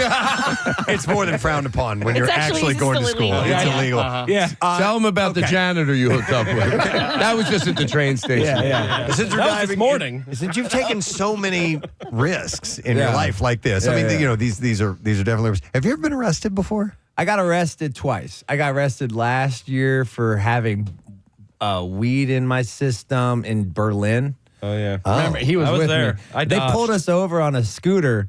They're like, oh, American, a Jew. No, It wasn't not like that. It wasn't not like But that. let's say my last name's Gerlach and I got away. All right. But that was scary. And then I got arrested for a half a gram of weed in Manhattan, Kansas, which was this was the worst one because they put a warrant out for my arrest, and then I played a city show the year after. They made me play it. And then they arrested me right after. Oh my God. That's just bad manners. A warrant for half a gram of weed? Yeah, 2006, Kansas, another, Isn't it wild that you're banging a teacher for all this time and that's the first time you actually get detention? Yeah. It's true. I didn't even think about that. Life My mom and parents found out about the teacher. And so how was that met with? My mom was the coolest. She's like, you just gotta lie about it. Deny the whole thing. I don't want my parents, my mom's like, my neighbors are talking about this. What's going on? But you wouldn't have gotten in trouble. She would No, have. but I didn't want her to get fired over a nut, that should be a Hallmark card. Shouldn't get fired for orgasms within, there are. Oh, that's phenomenal. If you're just jumping in, we're talking to Andy Frasco. His world-saving podcast, I guess taping, lack for a better word, recording, is at the Foundry tomorrow night. Special guest will be Todd Glass, amongst others. Who else is on the bill? Tony Luke. Oh, yeah. That's and right. Yes. Don McCloskey. Don! He's Dude, the man. this is every Philadelphia favorite in one show. Yeah, we're doing a variety show, and Don's gonna play some music. He's the best. I got my house band, Lotus. That's from Philly.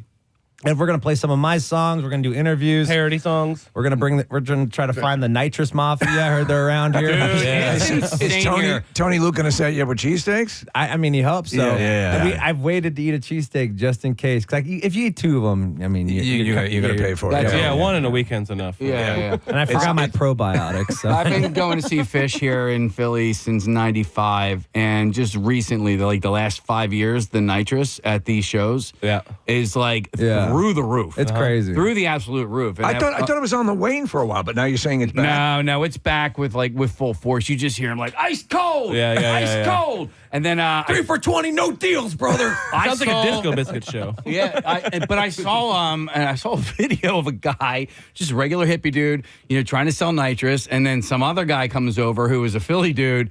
Basically, just takes his tank, goes, you're not selling here. This is my hood, and he just turned the nitrous on, and then let it all out. Let it all out, and the guy's like, that's dangerous. So Nick, what you a musician? I'm also a musician, but I don't play in Andy's band. I'm sort of like a local ringer sideman guy around Denver, and then I tour sometimes too. He's our stunt cock. I'm a stunt cock when he comes on. He'll come on tour with us. I'll come sit in with him, but he has a regular sax player. All right, cool. I'm more of I'm too good probably to be in his band. How many chords do you know? Probably 13. Qualified. I play saxophone, so we don't need to know as many chords. So Todd's more famous, you know more chords. Yeah. You surround yourself with the best. Yeah. Andy's the star, though, You don't have to be famous to be a star. No. Todd, do you play any instruments?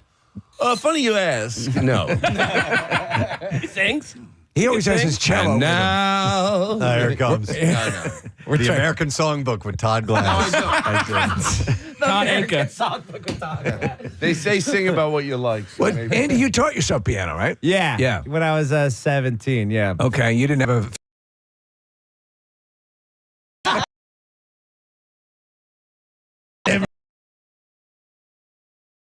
Do you like pot stickers? Baby phobia. That's built in. menopause works. Menopause.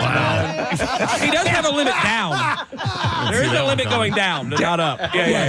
Hey, thank you. Let's be clear about that. Nick jumped in and saved your ass. There's He a said, cutoff You have when a you go limit the down. other way. Of course. Yeah. I'm not a creep. I don't You like can go as old as you want. I want to be the baby. He didn't say baby phobia as in that's the only age that level he won't nail. The first question is, has it been 6 months since your last menstrual cycle? Are you regular?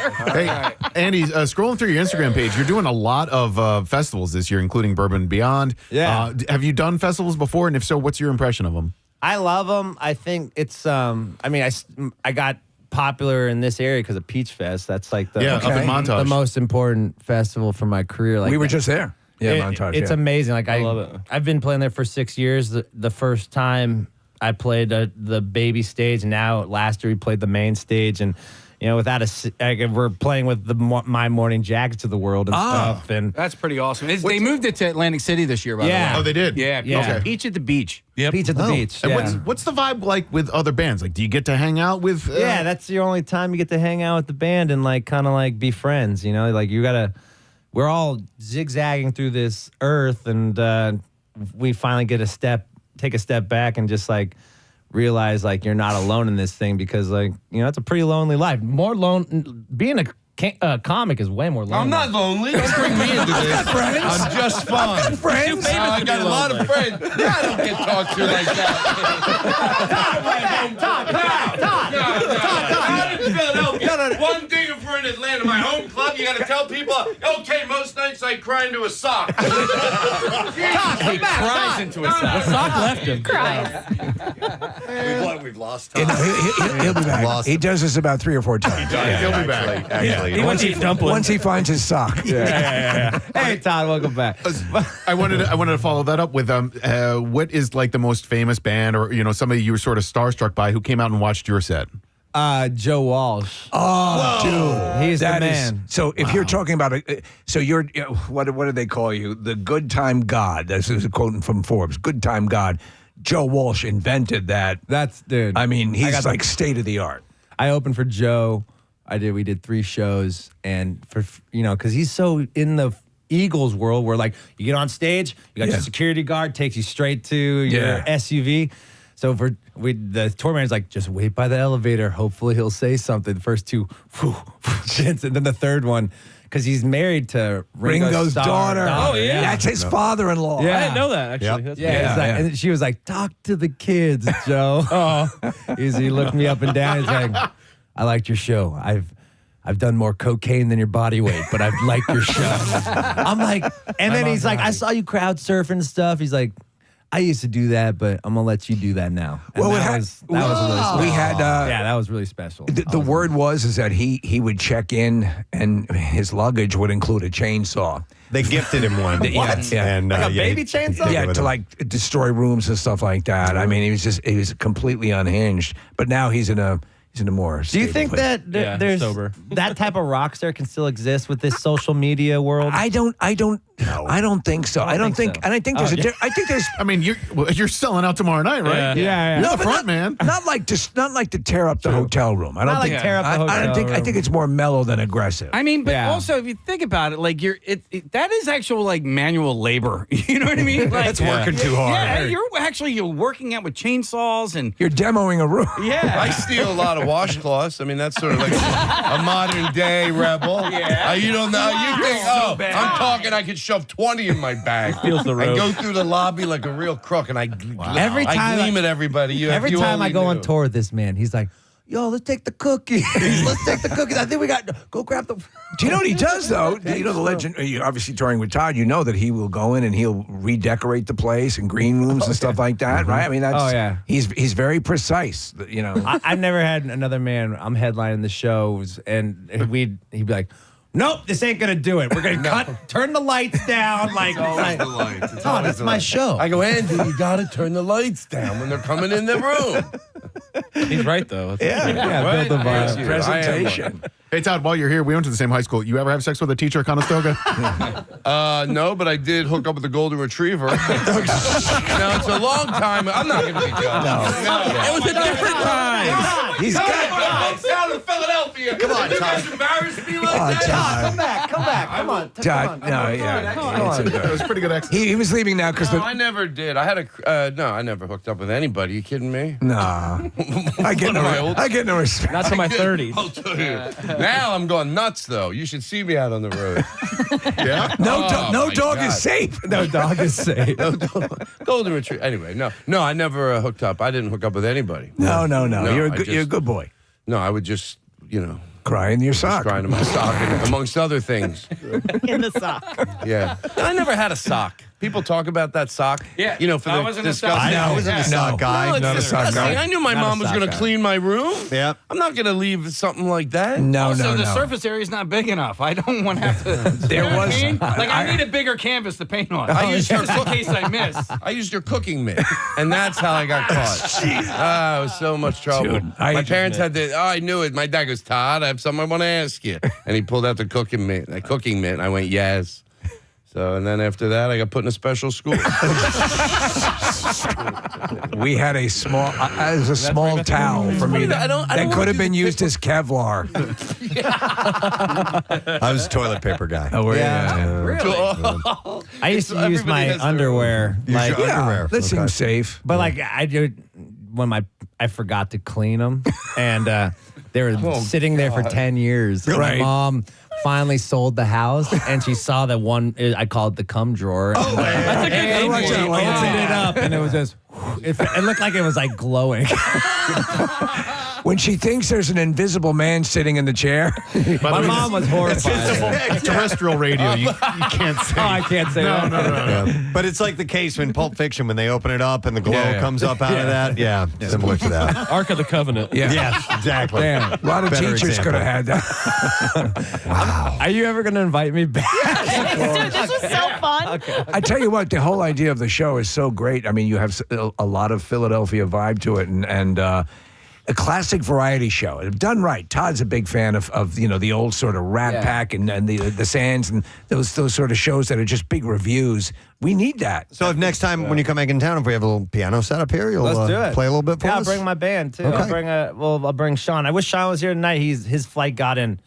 When we found out we do this, we're like, well, I'm changing my flight. I got to do this. Like, Yeah. But the whole guys come in tonight. So Okay. anytime, I'd love to. And if always they're not play here, Philly. we'll have Don McCluskey come in, his band, set them up, and you can play with them, and then we'll have Don play a few songs. How amazing! I just got to know him. I interviewed him on my podcast last week. I'm like, dude, you are so cool. Why don't you just do the live show with us too? And and then I really deep dived into his songs and just. It's got this like Steely Dan vibe to it. And He played. We did a side stage really at great. MMRBQ, and it ended up.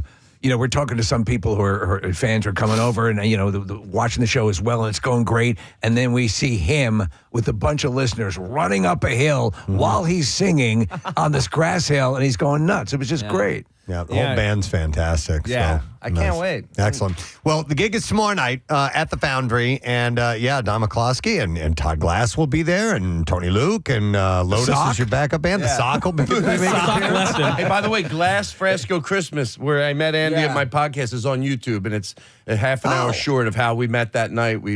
I love it. It's pretty cool. It's called Nice. Glass Frasco Christmas, and it just tells the whole story. And while I'm in Philly, I just gotta say, this is the man who helped me with my career so much. Like, really, Todd's the I'm not best. just blowing smoke up your booty. Yeah. I really do. You've helped me with everything, and I just want to say thank you thank in you. your hometown. Todd put us in his book. We were very honored to be in his book. Yeah. Well, listen, it's the world-saving podcast taping at the Foundry. You can get tickets at livenation.com for Andy Frasco. We're going to play this on the way out for him. Play me out, Hopper teacher. Yeah. All right, let's hear it for Andy, everybody. Thank you for being here as well. Make sure you get tickets for the show. We are going to take a quick break. We will come back in just a moment. Stay with us. 93.3 WMMR. Traffic on 93.3 WMMR. Thank you very much, Kathy. Our next guest performing Helium Comedy Club tonight and tomorrow as well. A couple shows each day. And we are happy to welcome back to Philadelphia and in our studio, Mr. Arnez J. Hey. Good morning, everyone, and happy sunshine. Same to you, sir. And along with you is Jay Ellis, a young rookie comedian who is my son. Hey! How you doing, Jay Ellis? I'm good. I'm good. Good morning, everybody. Nice to see And, you. and don't pay attention to the discoloration in both of our skin. Don't focus on that. We had it barely Don't focused focus on on black people do make them light and dark. Please don't focus on that. That's actually how we got our nicknames. He's Sweet Potato. I'm Mr. Butterscotch. Mr. Butterscotch. He look like he belonged to Chris Brown.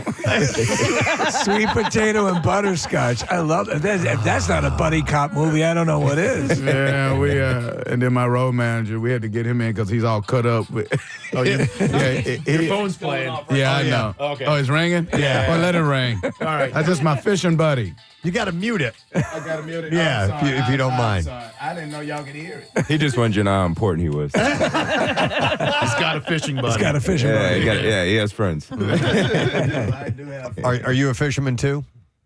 Actually, he brought me up. No, I'm not as in depth as him, but he has taught me everything I ever needed to know if I wanted to survive. We had a big long discussion about the fishing the first time you were in. You know your stuff. Oh man. Oh, May 8th through the 11th, I'm taking time off to go bluefin tuna fishing. Wow. Bluefin tuna. We'll be gone for 4 days. Down in Florida, or well, we're actually leaving out of San Diego. Okay. And it's going to. Matter of fact, it's going to be filmed by the gentleman of Johnny Jigs. If you ever want to look up fishing, look up Johnny Jig. He's all over the YouTube. I mean, he's getting blasted. And, okay.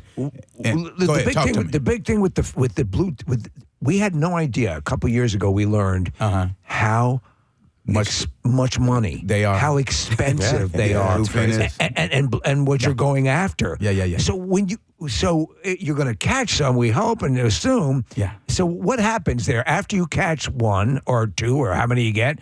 What happens after that? You auction it? I told him. Auction where? I tell you what's going to happen with mine. Yeah. Yeah. Because are you going to sell it? Or what are you going to do? No, I don't. You know, a lot of my friends do sell their fish because it's crazy to pay for their trips. Yeah. There was a guy. He's 6'3", caught a bluefin tuna that weighed close to over 900. Jeez. Sold it to the Japanese for 1.2 million. Oh my God. And then they cut it up and probably made $2 million off of it, $2 to $3 million. But that's a very high quality content fish. Well, right. and you're capped, right? Too, like you can only catch a certain amount. Yeah. Well, yeah, on the white boats. Yeah. On the white boats. I'm keeping it real with y'all today. I appreciate it. On the white people boat. Yeah, you. That's why.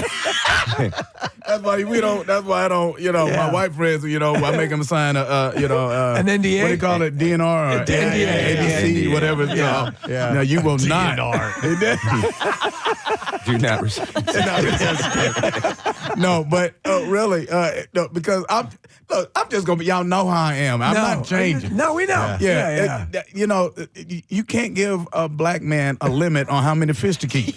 The limit is when the cooler don't close anymore. That's the limit. You speak the truth because a couple times we went out on party fishing boats. Yeah. And they're a blast. They would go for tile fish and stuff. And I mean, yes, it's like you've never seen fishing like that. Yeah, I mean, it is the way it is. I caught a grouper one time, and he was too small, and I put him at the bottom of the cooler, right? So we docked in, and the Marine police came, and they looked at They looked at my cooler and said, okay, it looks all right, but they heard it, Mama! I was like, what's that noise? I was like, I don't know. Someone's changing the baby or something.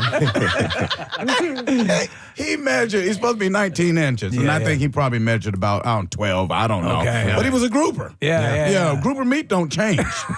My motto is don't want to get cooked, don't get on a hook. That's all I'm saying. Wow. We'll be in Clearwater, Florida next week, and grouper is big down there. I don't know why it's so big there. I mean, we could do a whole show on fish because what people don't know about fish. Yeah. Like you're in the Philadelphia area, you guys can go out. You can get you can get the rockfish, the tautags. Yeah.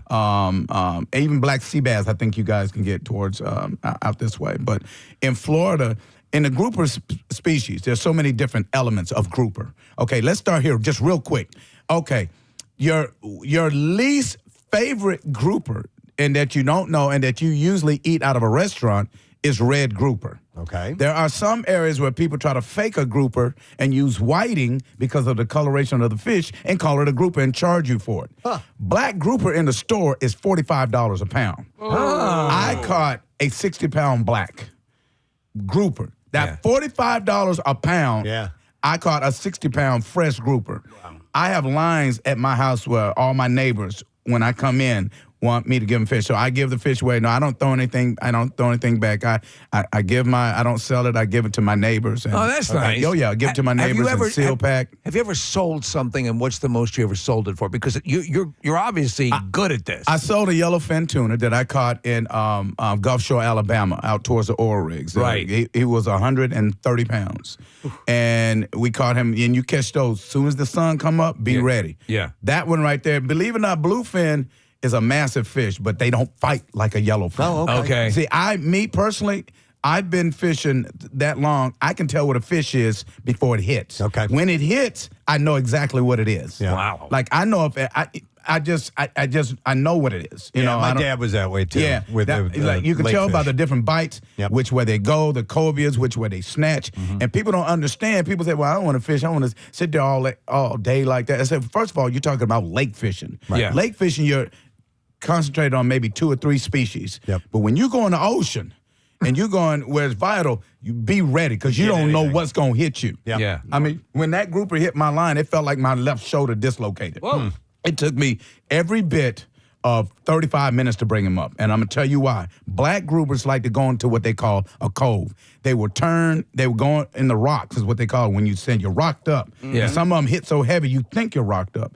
They go into the rock, they turn around, and they open their gill plates. So as you pull, they're not going to come out the rock. So me being a grouper person, I know how to wait for them. You hold the line tight, or you completely let it out, let it flutter out, so they think they're free. Right. Now, when you think they're free, all you got to do is watch the end of your line, and you see that line move, that means he's on the run.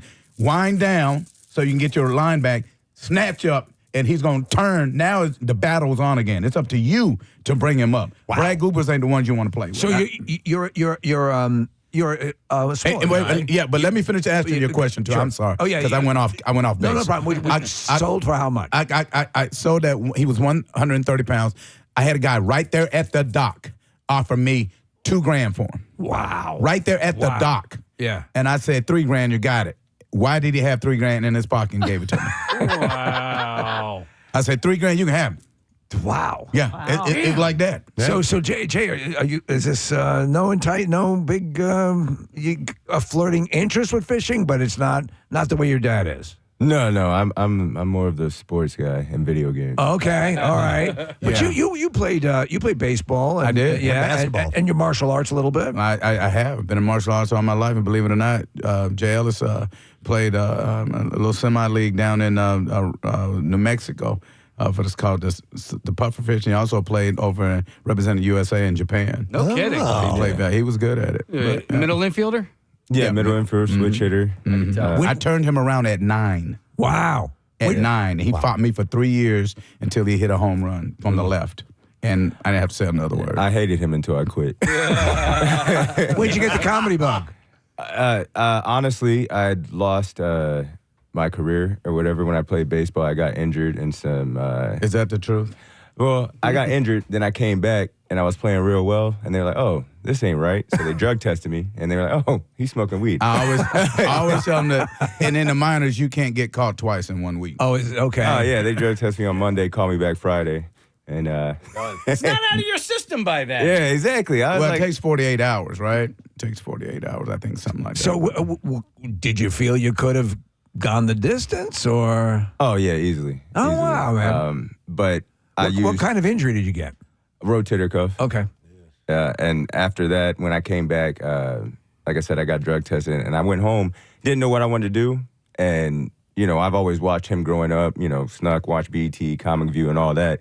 And I realized, like, hey, this is something that, I had a passion for, and he played professional baseball, and he taught me everything I knew in baseball to make me as good as I was to get where I got. I was like, well, let's try it again with comedy, and then here we are, about 3.5 years later, 4 years. It's pretty. Ernest, were you reticent? Maybe it was like, I don't know if you want to get into comedy. I had to lie. Yeah, you did. Yeah. He did Arnaz, not want me performing. You're lucky you got a kid that listens to you, man, because mine have Whoa. no interest. Well, listen, whoa, time out. My road manager, Ron, thought, you're so Philly. He's holding his chest. He's holding his chest. Listen, man, do you realize how much Tylenol I've had to take with this dude? But you know what? Sometimes you gotta, as a parent, you gotta step away from your child because you might not be the one that can that he's gonna receive good information from.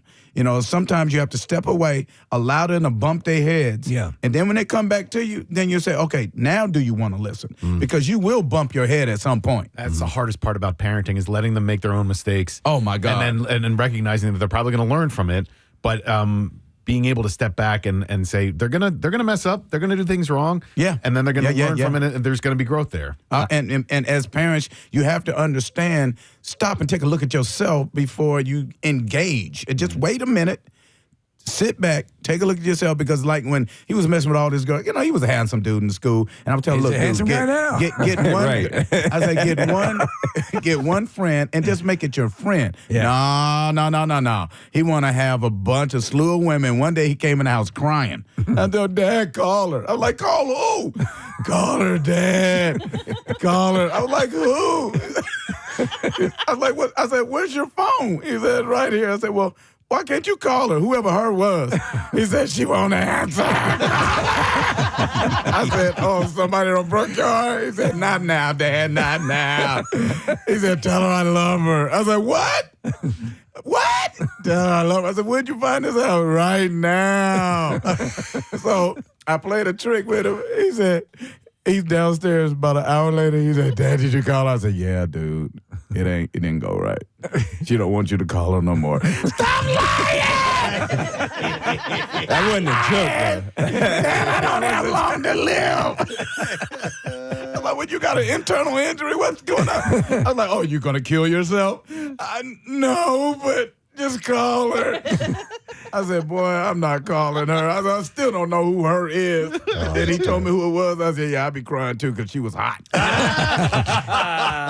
So not having kids, is it tough?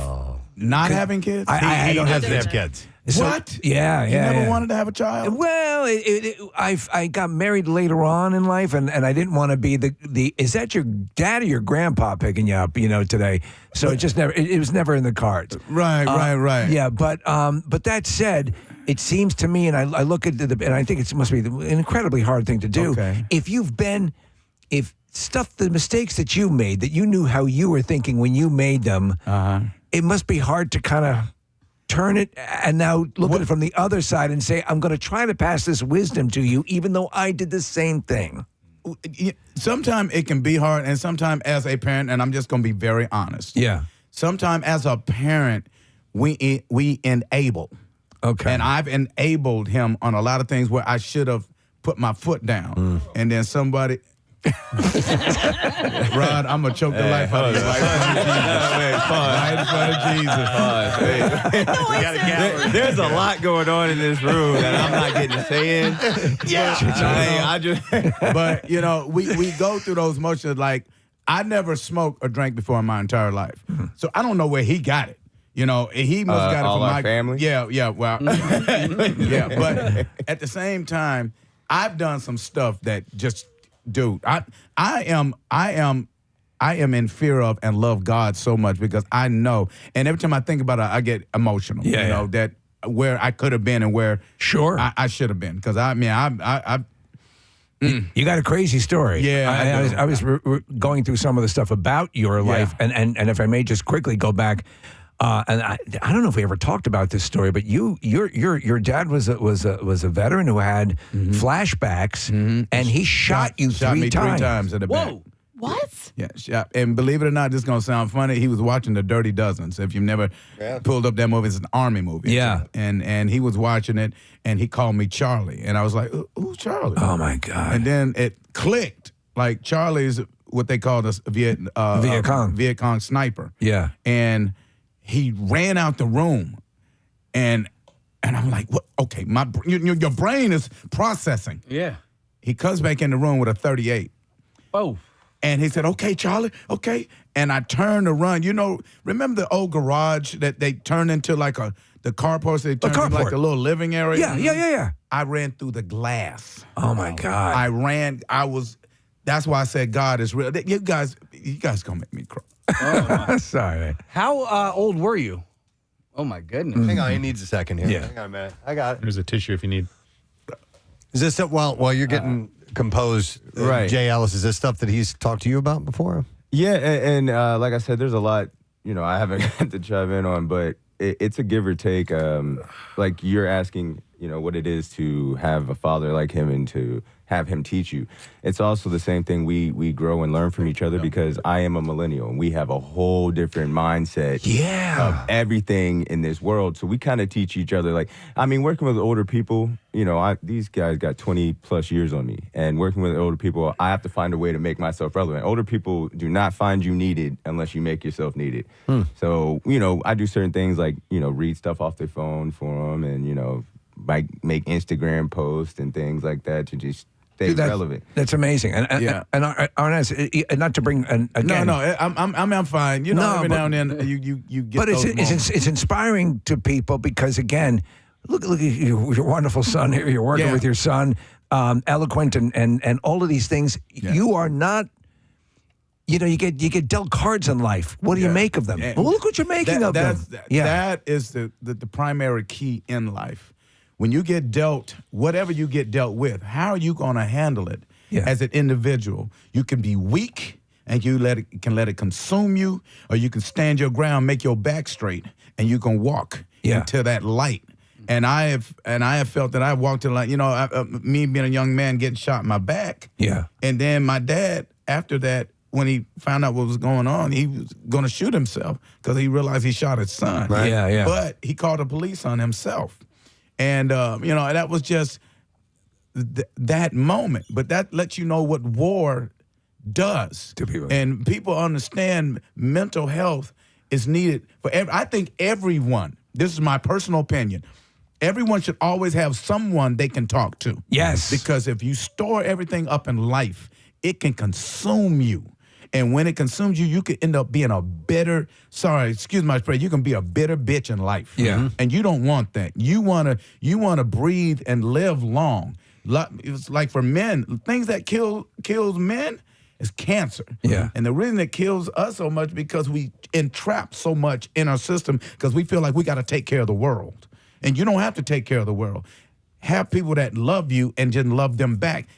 And the world will gravitate towards you. Your comedy reflects that because you're and I love your stuff. And you're one of these people who's effortless, where it's you're the real deal. You're naturally funny. Yeah. You're not seeing the strings, if you know what I'm saying. I got you. I do. And so to know where you come from and how that has morphed onto who you are on stage is pretty amazing. Man, it's more than amazing. It is like I said, where I could have been, and let me tell you who my biggest supporters are, my fans. Mm-hmm. You don't even understand the relationship. I'm so overprotective of my fans.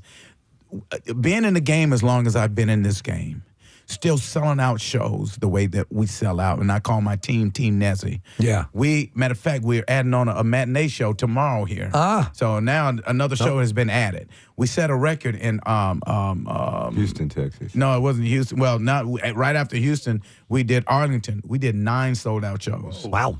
9 sold out shows. So whatever I'm doing and whatever my fans are doing, we bring this. Yeah. We bring this. When you come to my show, it's a show. It's funny. I'm not there to talk to nobody. I'm there because my job is whatever's going on in your life to make you forget about it for that 1.5 to 2 hours. Mm-hmm. That's our job. Yeah. I'm your clown. I don't mind being your clown.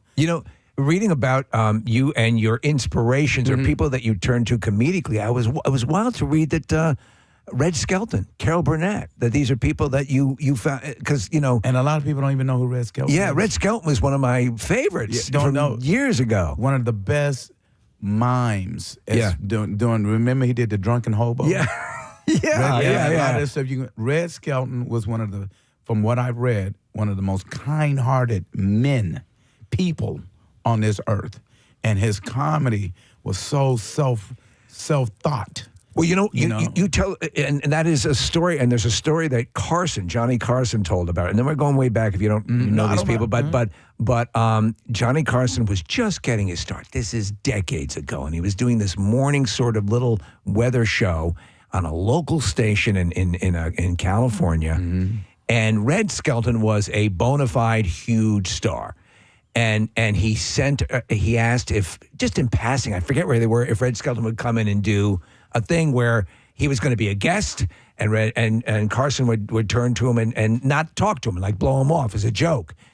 Red Skelton did it once, thought it was so much fun. A major star went back every day for the rest of the week to do that. So this kid, Johnny Carson, could get this big bump. I mean, that's super. It's huge. Intelligent. Yeah. And it's huge. Yeah. I want to ask you about those 4 days in May coming up when you're going to go fishing, right? Because you're going to be away from all of it. Does your comedy brain shut off when you're doing that? Are you just, is that an escape for you mentally as well? Very much an escape for me. When you're out on people, when you go to massage parlors and stuff like that, right? Yeah. You always hear what? You hear water running over rocks. Yeah. Serenity. Yep. When you're out on that ocean floor, all the problems you got, you don't think about until you hit land again. When you're out there, it's serene. A lot of people don't understand. It is not always about the fishing part, even though I love fishing. It's about the atmosphere, what you see. When you see nature working at night, when you see, like a lot of people don't know, everybody's heard of wahoo. Yeah. But you've never seen a wahoo at night. Yeah. Wahoo at night are many different colors. They glow. And they're one of the fastest fish in the water. And when they come by, all you see is blue, green, purple flashes. Yeah. And that's a wahoo. You've never seen dolphins. They're the cuddly dolphins. Yeah. Right? Yeah. You never seen them on their attack at night. Yeah. And how they hit flying fish. And people say, flying fish? Yeah, there are fish that actually fly and they're have very wings. cool. Yeah. And in Barbados, they sell it as a delicacy. Flying, and you've never seen a hammerhead shark at night bite your food, bite your big old grouper, let him go, come back and hit him again, let him go, come back and hit him again. Or you've never seen an attack of a tiger shark getting tore up by some group of dolphins because they're like, I don't know who you think you playing with. you will be kitten shark by the time we done with you. Yeah, you're right. The bottlenose dolphins will attack. Man, and them bottlenoses must be made out of iron. Yeah. And when I tell you the scenery, and so it does, it helps me with my comedy because it keeps me in a calm. When I come back to this reality, now I know I got to step into it, but I step into it with my body refreshed. Yeah. With my mind thoughts refreshed. And this is what allows. And by the way, we're getting ready to tape my second special now. Awesome. It's going to be taped May 25th, and it's going to be, the winning city was Houston, Texas. Oh, that's cool. Nice. You ever take your wife fishing with you? No. No. Next question. She like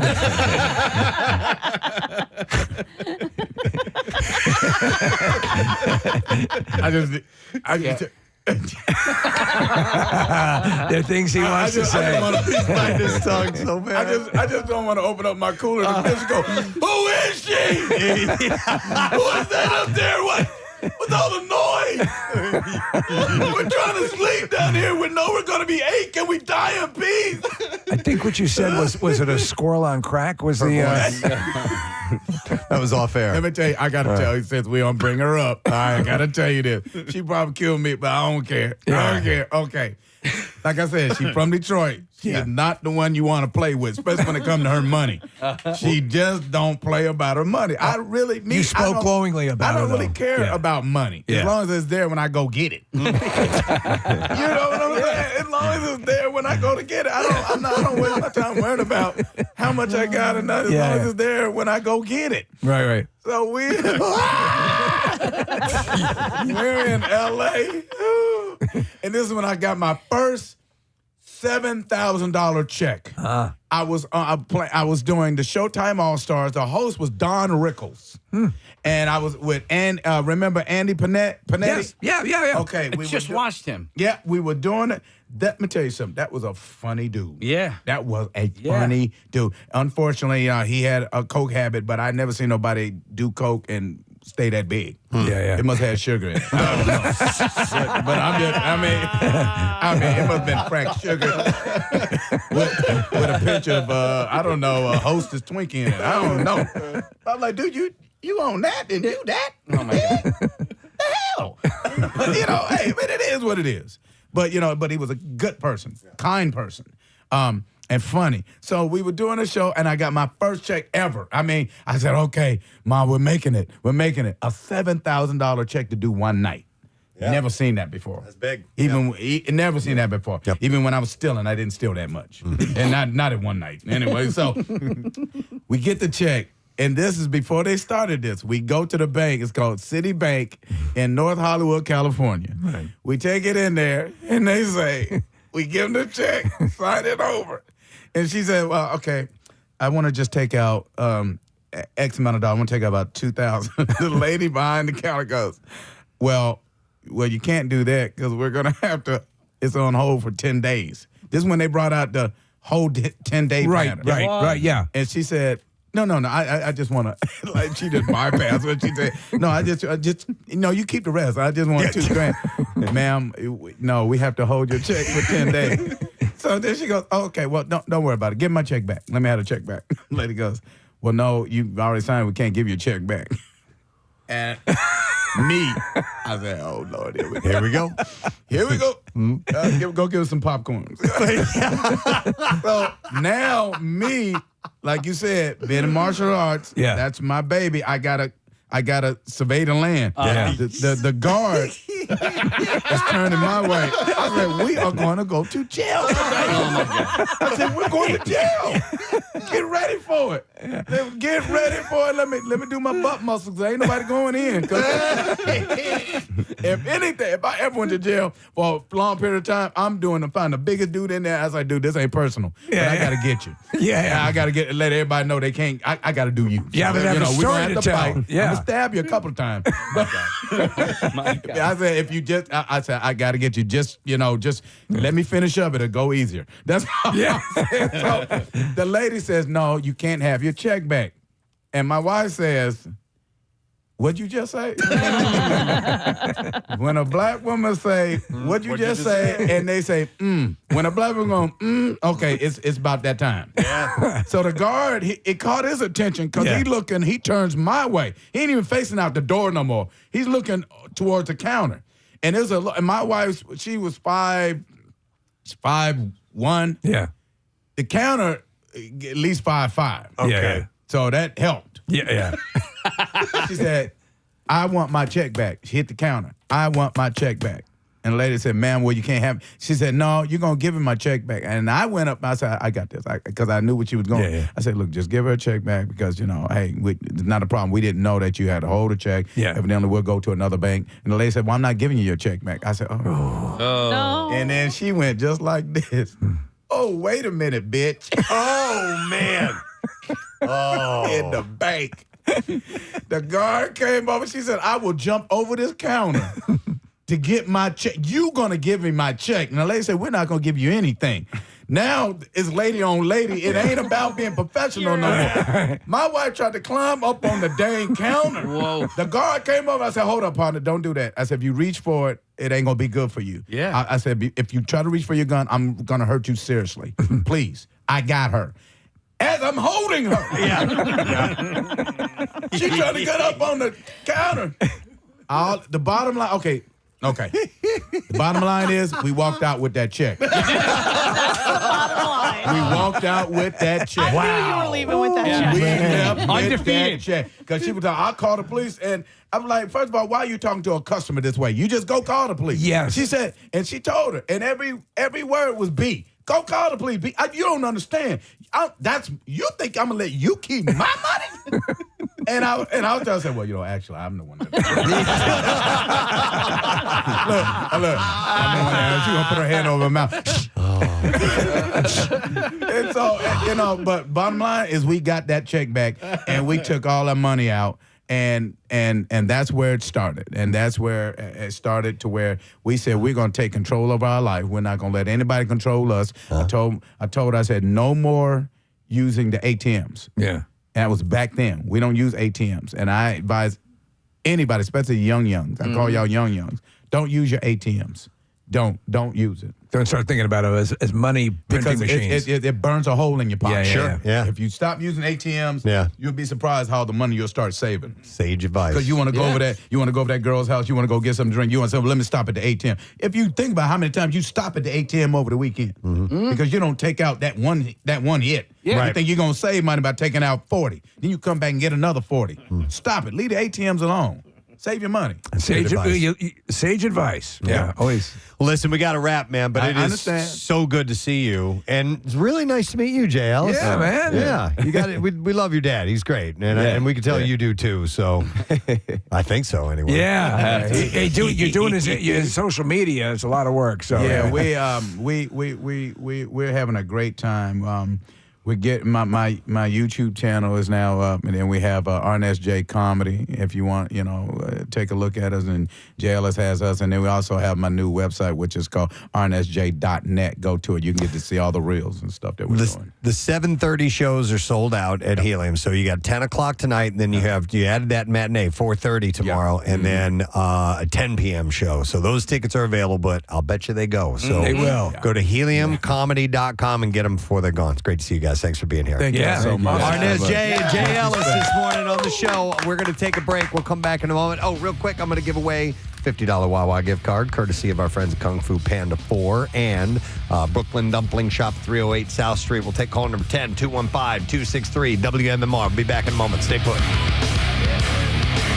Preston and Steve. To the traffic on 93.3 WMMR. Thank you, Kathy. I have a cardboard box with the top of it taped. Marissa handed it to me and said, somebody dropped this off. And what's in the box? We need to have that. What's in the box? What's in the box? She said I should open this on air. All right. I don't know if she knows what it is. What's in the box? But if it's lame, then I blame Marissa because she said I should open this on the air. Let's find out. Right. All right. I am cutting it open. It's her tongue piercing. She's not in here filming, so it can't be anything really crazy cool. Hang on a second. I don't know what it is, but I know who it came from. Oh, I know what this is. This is the Jason Kelsey Chunky Soup can. Oh, the one that was just promoting. Yeah. What's that? Is it autographed? No. I mean, it's a fake autograph. Oh, is it? Yeah. It says on the box. Dear Generic Morning Show. We hope you enjoy this soup. It is the Jason Kelsey limited edition chunky classic chicken noodle soup. I almost said sandwich, chicken noodle sandwich. Hang on a sandwich second. in a can. Hey, have you tried their sandwich in a can? It's green and it has the silhouette of his beard, mustache, and eyebrows. That's good awesome. sandwich. God, I love that canned sandwich. I've never thought of eating it that way. So I guess this is a collector's item. It is. Save it. Save the box. Yeah. He was awarded or at least presented with it, and it made some news. Two legends, both larger than life and full of flavor. In dedication to Jason's greatness, we've created this first ever Legend Edition can and made a donation of $62,000 to Jason's charity Be Philly. Wow. So there you go. Campbell's. It says grab a spoon and dig in. We love courtesy of Campbell's. By the way, have you noticed that Tim Tams are in supermarkets? Not lately. I have not. So at and the reason you bring that up is because when we were at the Campbell Soup headquarters, they sold them in there. They have a store there. They're at my It Acme. has all kinds of good stuff. Oh, really? They're at my Acme on Mermaid Lane. Oh, Tim Tams. Tim Tams. And if you see Steve there, say gadzooks to him. And you know what's going to happen? What? Kick you in the balls. Oh. I gave you a little my card. balls. Oh, my balls. Yeah, they give you. Oh, my balls. We members of the Preston and Steve Show have to give you a $10 Acme gift card. Yes, yes. Which they gave us a bunch of the other day. I actually end up in Acme quite a lot on the weekend. I'm just saying.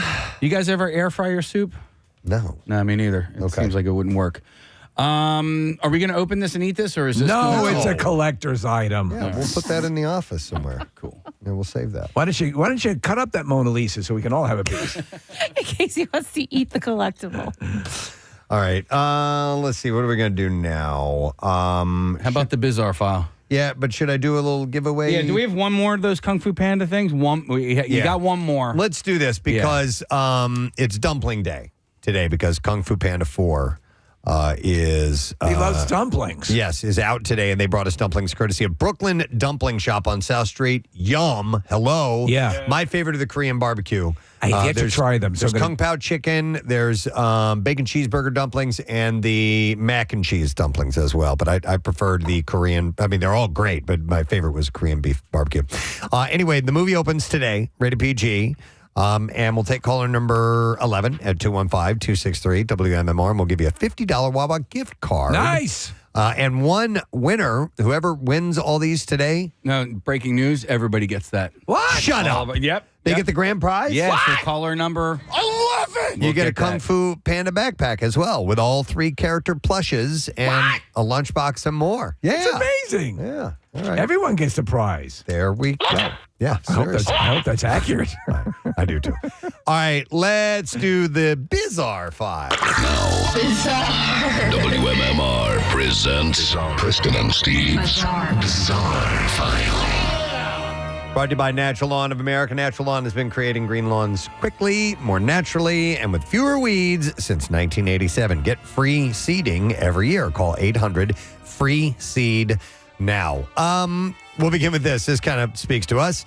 A high school in Kentucky was evacuated after fart spray was unleashed inside the facility. We know that spray. Yep, liquid ass. Liquid ass. A school resource officer at the Oldham County High School in Kentucky reported that shortly after 11 a.m., school officials began receiving reports of a strong gas odor inside the facility.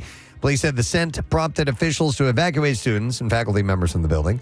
The fire department responded. The fire department's here. Holy cow. To the scene, along with police to assist with the evacuation and ensure the safety of staff and students. Approximately 7 students were evaluated after the report of discomfort. No students needed further medical care. So the firefighters used equipment to clear the odor from the facility, and all students returned to class.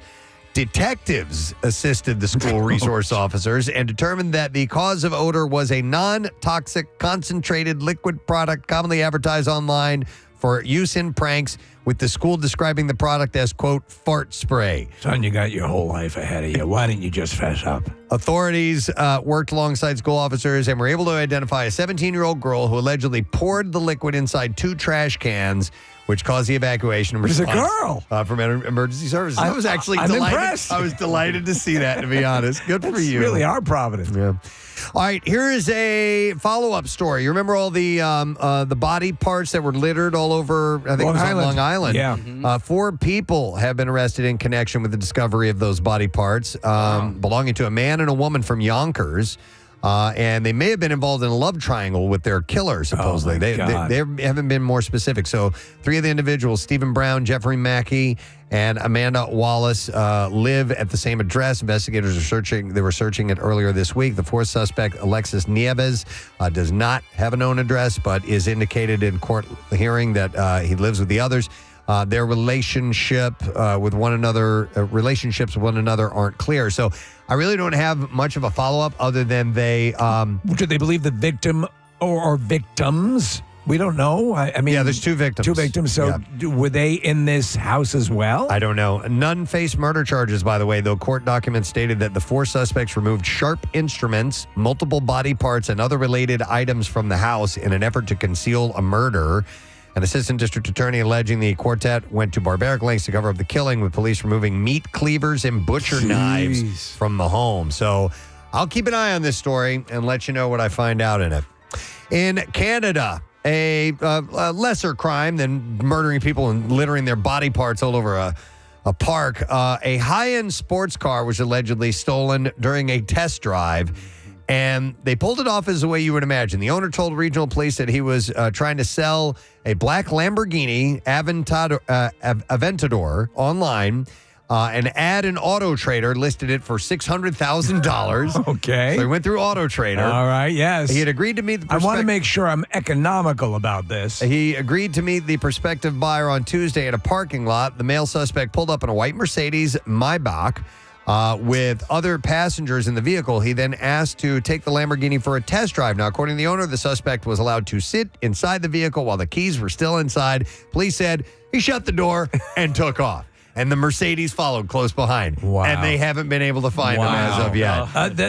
Right at the beginning with selling it through Auto Trader? Yeah, a $600,000 car? That Yeah. seems suspect. Yep, exactly. The Bellagio on the Las Vegas Strip announced Tuesday that its infamous fountains are paused for the time being due to one of the rarest birds in the U.S. landing in the fountains. I saw this. Yeah, Bellagio welcomed, quote, the most exclusive guests, the yellow-bellied loon. Look at that, Norman. Yeah. Or Norman. I'm sorry, the yellow-billed loon. God damn it, I'm trying to gamble, you old bitch. And they said they welcomed the yellow-billed loon to the Strip property, saying it's working with state wildlife officials to rescue the bird. The yellow-billed loon is an international species of concern. Norman, look. I'm going to the topless show, you old bitch. That is considered to be one of the 10 rarest birds that regularly breed in the U.S. Yellow-billed loons raise their young in northern Alaska It's each a year. loon. Recently, scientists with the Bureau of Land Management National Park Service, U.S. Fish and Wildlife Service. Yeah, she's at the table. Hit me. Yeah. No, I mean hit me. I'm going to hit you, bitch. So anyhow, they are looking into the population, and this year the species will be considered for listing under the Endangered Species Act. There's no official date set for when the fountains will resume at this time. It would suck if you're vacationing there. Yeah. Some people go just to see the the Bellagio the fountains. fountains. And they've got the loon there now, and they can't put on There are a the couple show. of fountain shows around the area, though. It looks like they relocated the loon. Oh, they did? Yeah, they took it to a different place where... They took it to the Caesars. Yeah, they went over to the Venetian. Yeah, fly over there. Yeah.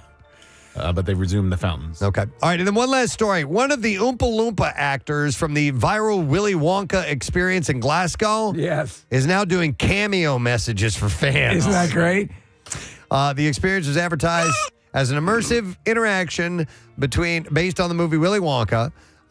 Willy's chocolate experience was advertised as a celebration of the sweetness of imagination. Of course, it turned out to be this horrible low-budget production. Yeah. AI-generated script. It had to be shut down the day that it opened because people hated it so much. So Christy Patterson was an actor involved with the performance, playing one of Willy's trusted servants, the Oompa Loompas. She was hired for the event in Glasgow by the organizers, House of Illuminati, and was reportedly offered like $700 for working 2 days. So she is now dressed in the Oompa Loompa costume from the viral event and says, "Hello, everyone. It is the Scottish Oompa Loompa from the Glaswegian Willy Wonka experience, and I'm here to do your personalized video and audio requests." So kudos to her for jumping on it immediately. Yeah. Because this is going to last for 5 minutes. And if you can make $100 or something like that, go for it. Absolutely. She became known as the meth lab Oompa Loompa because the setup they had looked like a meth lab. Yep. So she is taking advantage of it. So if you want to get this, yes, you better do it now because in a week, nobody's going to care. Yeah, new story. Yeah. All right. And there you go. That's what I have in the bizarre file for you this morning. All right. As we take a break, we're just filled to the gills with stuff to give away. So can I give away these or something else? This? Actually, you know what? Take your pick, man. All right. Do that one. Okay, this one? Yeah. We have tickets to see Jim Gaffigan. Oh. Yeah. The Barely Alive Tour, Thursday, December 12th at the Met in Philadelphia. So it's a ways off. It's December 12th. You know who's going to be hanging out with him that night is Todd Glass. Oh, really? Yeah, he's coming back because Todd and Jim were hanging out at the Golden Globes. Oh, great. I don't know if he's opening for him or anything, but he said Todd's coming back into town to see Jim. Caller number 20 at 215-263-WMMR. The tickets are yours, so give us a call. Maybe since Todd is good friends with Jim, maybe we'll have Jim on. Yeah, we that's have nice. had him on in the past, but I'd love to get him in studio. That'd be great. We'll take a break. We'll come back in a second, and we'll get to lesson question and trash and music news, so stay put. Preston and Steve on 93.3 WMMR. Bet John Pitt tickets, or whatever you were really wanting to get your hands on, because now is when the picking is at its best. Oh, yes. Don't miss the opportunity. If you've always wanted to be down close for a rock show, this is your opportunity to do that. So go for it, friend. Go for it. All right, let's see. Today's lesson question prize is a pair of tickets to see Marlon Wayans, who is going to be performing tonight, by the way, at the Event Center at Live Casino and Hotel Philadelphia. So don't call if you cannot go, because the show is tonight. When he was in high school, what kind of dog did Todd Glass hook up with? 215-263 WMMR. That's the question that we have for you this morning. When he was in high school, what kind of dog did Todd Glass hook up with? 215-263 WMMR. If you heard Todd say it and you know it, then you should call us right now. The trash business is a gold mine. 93.3 WMMR with Preston and Steve's Hollywood Trash. Brought to you this morning by Natural Lawn of America. Natural Lawn has been creating green lawns quickly, more naturally, and with fewer weeds since 1987. Get free seeding every year. Call 800-FREE-SEED now. What's going on, Steve? Well, 27-year-old Jake Paul announcing his next boxing match will be against 57-year-old Mike Tyson. Paul says after the 30 years older Tyson, he plans on fighting deceased Joe Frazier. Dancing with the Stars pro Gleb Savchenko, I hope I'm saying that right, will be joining Chippendales Las Vegas as their latest guest host. Savchenko says he cannot wait to meet tourists from all over the world and rub his balls in their face. Oh my God. And finally, Dax Shepard telling Jesse Tyler Ferguson that it was Bradley Cooper who convinced him to deal with his relapse in 2020. Shepard says Cooper says that once he had fallen off the wagon himself, but had selfless support from his dear friends on the Preston and Steve show. Oh, God. I'm going to cry. And that's your Hollywood Trash. All righty, let's see if you do indeed know the answer to this question. When he was in high school, what kind of dog did Todd Glass hook up with? 215-263 WMMR's number, and we will go to Adam, our first caller in. Hi, Adam. Gadzooks. Gadzooks, my man. All right, so what kind of dog did Todd Glass hook up with? Golden Retriever. Yeah. Hang on. You're going to go see Marlon Wayans tonight, my man. The Event Center, Live Casino Hotel Philadelphia, 21 and over show. Tickets are on sale now. TheAliveCasinoPhilly.com, so get them if you haven't gotten them yet. Real quick question. I saw a text from you, Nick. Yeah. The Cardboard Classic is number 10 on CNN's top 10 this week. Yeah, isn't that cool? Dude. That is pretty amazing. I guess they do like top 10 coolest videos every week, and this week, number 10 was the Preston and Steve show, which really means it's number 1 because it's the last one they do of the week. The dude that's hosting it says some really nice things about it and the creativity. Very cool. Yeah. Did they happen to say WMMR or Preston and Steve? Probably not. That part they left out. They did show a big sign, and they were like, it's called the Cardboard Classic. And it, clearly says Preston and Steve's Cardboard Classic, but they just refer to it as the Cardboard Classic. By the way, what is that deal? We always give props to, it doesn't matter, but for some reason, remember the longest time news stations would not mention us? TV views us as competition. We don't view them as competition. Because we're better. We're better than that. It was interesting, too, because, it ended up on USA Today and the Weather Channel, and I've seen it in more places this year than maybe ever. And some people give us credit, but most don't, and I don't know why. That's why. Better than that. That is why. That's why. They view any form of what we do as a competitor. So technically, they're viewing radio stations as a competitor. When we, to us, we don't. Like, we constantly talk about the TV stations. I'll bet you if I shot one of you guys live on the air. WMMR's Preston Elliott. Mention. I'll tell you this, though. The full show. You come from TV, right? You come from the world of TV. You're one of their own. Yeah, but I'm Can't telling you bridge that gap? Yeah, but I'm telling you that's. I mean, at least listen. Maybe not for every station, but like that is part of it. That we are technically in the entertainment industry and considered a competitor. Well, we've worked to the point now where they will occasionally mention us by name locally. Yeah. Yeah. I've also seen Cardboard Classic ripped off just blatantly by other promotions around the country more than ever before. There was one out in Idaho this year. There was another one in like Utah, and they same name, the whole thing. They don't call it the Preston and Steve Cardboard Classic. No. But they call it the Cardboard Classic. The other night, Fallon did 6 jars of farts. My! Now that clearly was our creation. Total hack.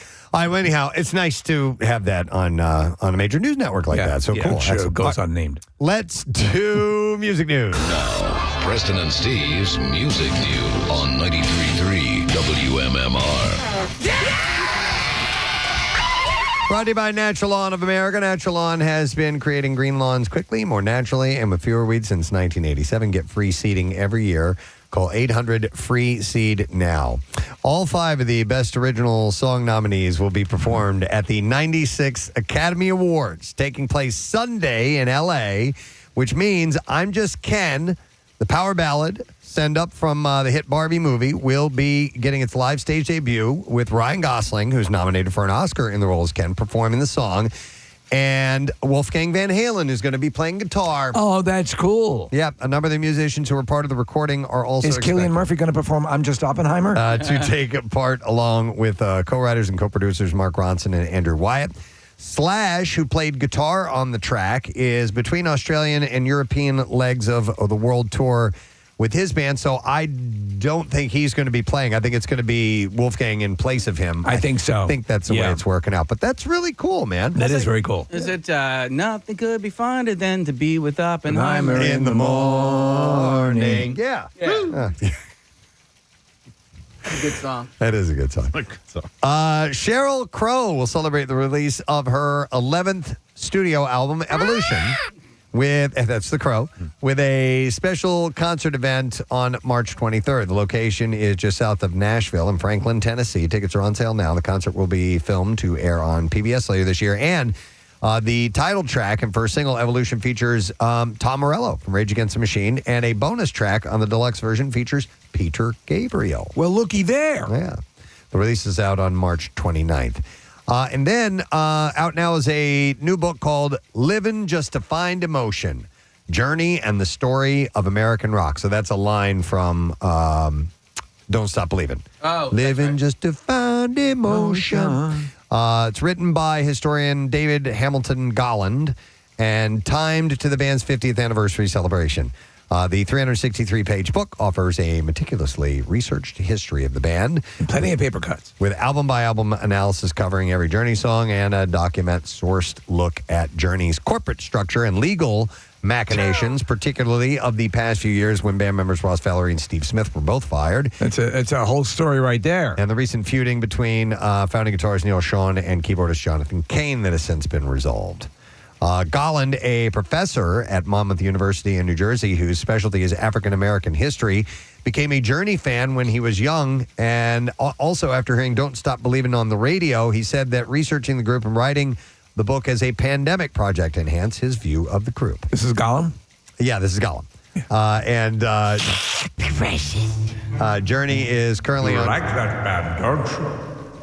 They tell you to not stop believing. Have you learned that lesson, and will you give up the ring? No. Journey is currently on tour, continuing its 50th anniversary with Toto. Have you ever heard Anthrax? And then finally, Kyle Mack's band, the FM Band, has got a gig tonight.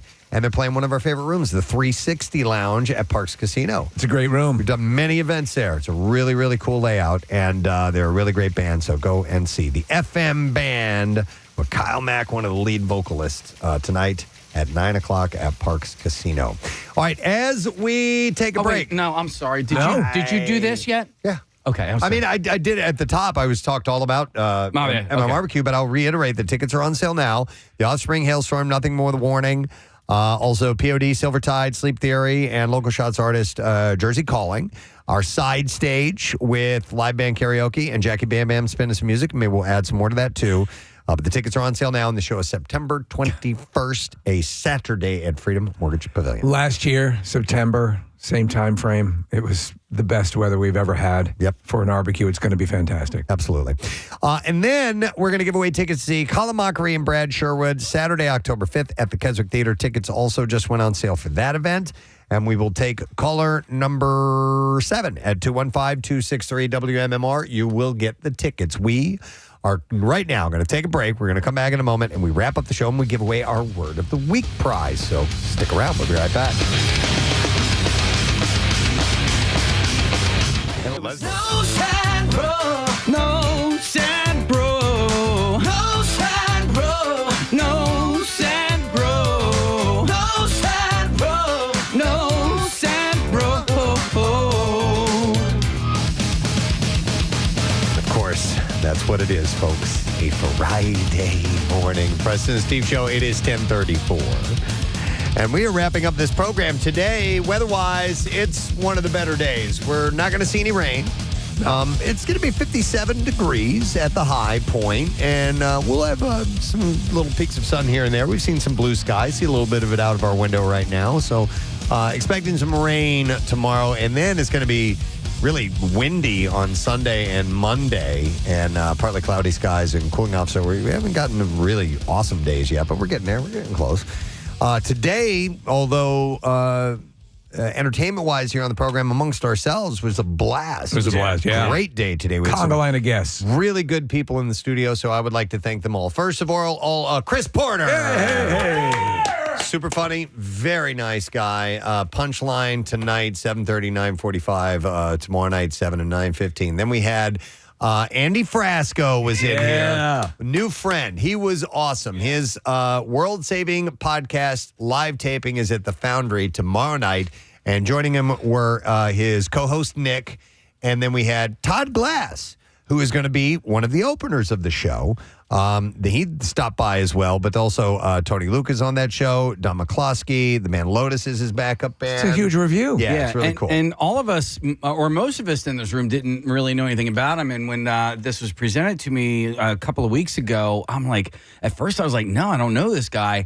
And then just did a little bit of research, and the way other people that we love and respect talk about this guy, in particular, like Bert Kreischer and that whole camp, I was like, okay, yeah, we got to have this dude on. It worked out. Definitely worked out. He was great. I mean, some awesome stories, by the way. That one, that might be a playback later.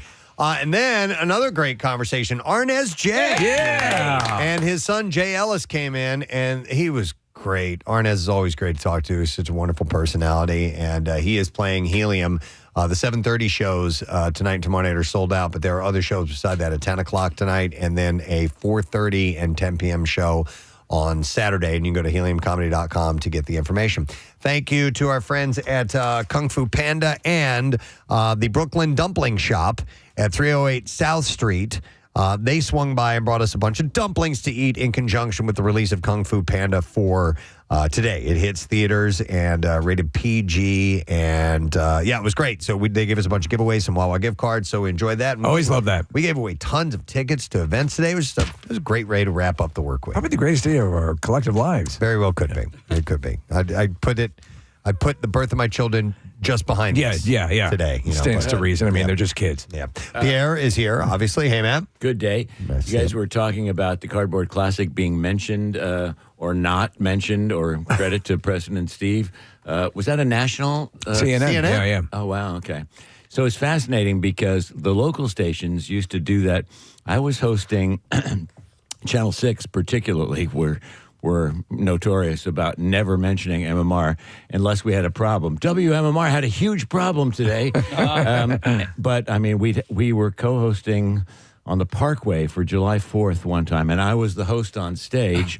And so we're having these pre-meetings, and the guy from Channel 6 says, he go, all right, now for this shot, can you stand over there behind the speaker for this introduction? I go, yeah, sure. And we go on, and I go, now for this shot, can you be underneath the guitar amp? And it took me 3 or 4 times to go, why do you keep asking me to do this? Well, we don't want you in any of our shots because you're competition. I go, are you effing kidding me, you piece of effing S? Peace and love. And so, but if there was ever a problem, WMMR had a huge backfire on the air today. Blah, blah, blah. Great. Yeah. I guess if you are the news, you're on the news. Right. But if you're possible competition. Yeah. But we're not. We love action. Peace and love. Peace and love. Peace and love. Here's to Jim Gardner. But it was nice to get that mention on CNN. So we when thought was that was cool. I don't know. Nick found out about it. It's morning. Oh, it was this morning? Oh, cool. Yep. Yeah. And That's there's video of Preston and Steve and our logo. And so even though the announcer didn't say anything, it's very clearly our event. A local station had a thing today. Yeah. It was great. It was a local station. Yeah. All right, shall we be a local station that gives away a cool prize? Locally. Letter of the day. Preston and Steve on 93.3 WMMR. Now, the Daily Letter. The Preston and Steve show is brought to you today by the letter R as in rabbit. And we'll take caller number 9 at 215-263 WMMR, and we will give you the prize that we have, 215-263 WMMR, please call now. Caller number 9. That's who we're looking for. What you doing today? Man, where do I start? You had mentioned this. Lizzie Hale is going to call at around 11:30, give or take. We'll have a little live chat with her. One of the great bands on the MMRBQ, which is 40 minutes on sale now, as you guys mentioned several times, with all those great bands. And I, again, agree with you, Steve. So somebody said yesterday, why September? I go, it's so much better. Oh, my God. I mean, how many times do we have that event in May, and it would be either cold or it would be downpours? And I would feel so awful for the people on the lawn. Let's try late summer, early fall, and it works beautifully. Yep. So September is the stuff. But Lizzie's going to call us somewhere around 11:30. It's also International Women's Day, so our sweat set's about to begin with a nice big fat block of wonderful ladies of rock. And over the course of the day, we'll do also a big MMRBQ block. And I think that's about it, but that's just the beginning and yet not the end. I love it. I love it. All right, let's try and give this prize away. We're looking for caller number 9. And that caller is John. Hey, John, good morning. Morning. How you guys doing? Awesome, buddy. You'll be doing better if you can tell me the word of the week, please. Tuner. Her story. Yes. Her story. All right, John, we're going to load you up. Women's Day. We got a bunch of tickets, man. We have a 4-pack of tickets for Cage the Elephant, special guest Young the Giant, and Baker on September 6th. And a 4-pack of tickets also to see Kings of Leon, special guest Fantagram on September 23rd. So congratulations, bud. Wow, that is spectacular. You guys rock. Thanks, bud. You're going to make a lot of people happy, inviting them to those shows. So hang on the line. We'll get your information. Both shows are at The Man. Cage Elephant tickets are on sale right now. Kings of Leon tickets have been on sale for a little bit.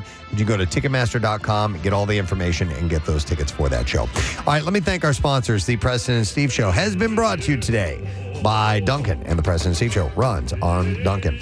Also brought to you by Acme Markets, fresh foods, local flavors, and Trinity Rehab with locations all over. It's trinity-rehab.com. Next week, we are headed to spring training. What? And that is one of the little things that we're going to be doing. So we'll be broadcasting from the ballpark. Yes. And we're also going to be at Coco's in the North Clearwater Beach area. So that'll be on Friday. And what else, Case? TJ Miller's going to join us on Monday, in addition to Nick Steeler of the Flyers. We're going to actually talk to Joe Coy. Yeah, he's got a big show coming up. And then we are going to have Judge Reinhold on the show. Wow. Nice. Busy week. It's a busy week. Yeah. Love that. All right. Judge show. That is it. We are done.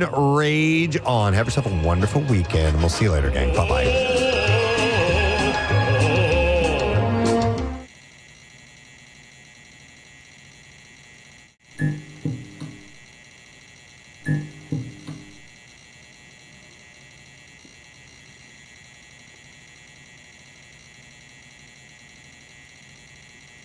Mm-hmm.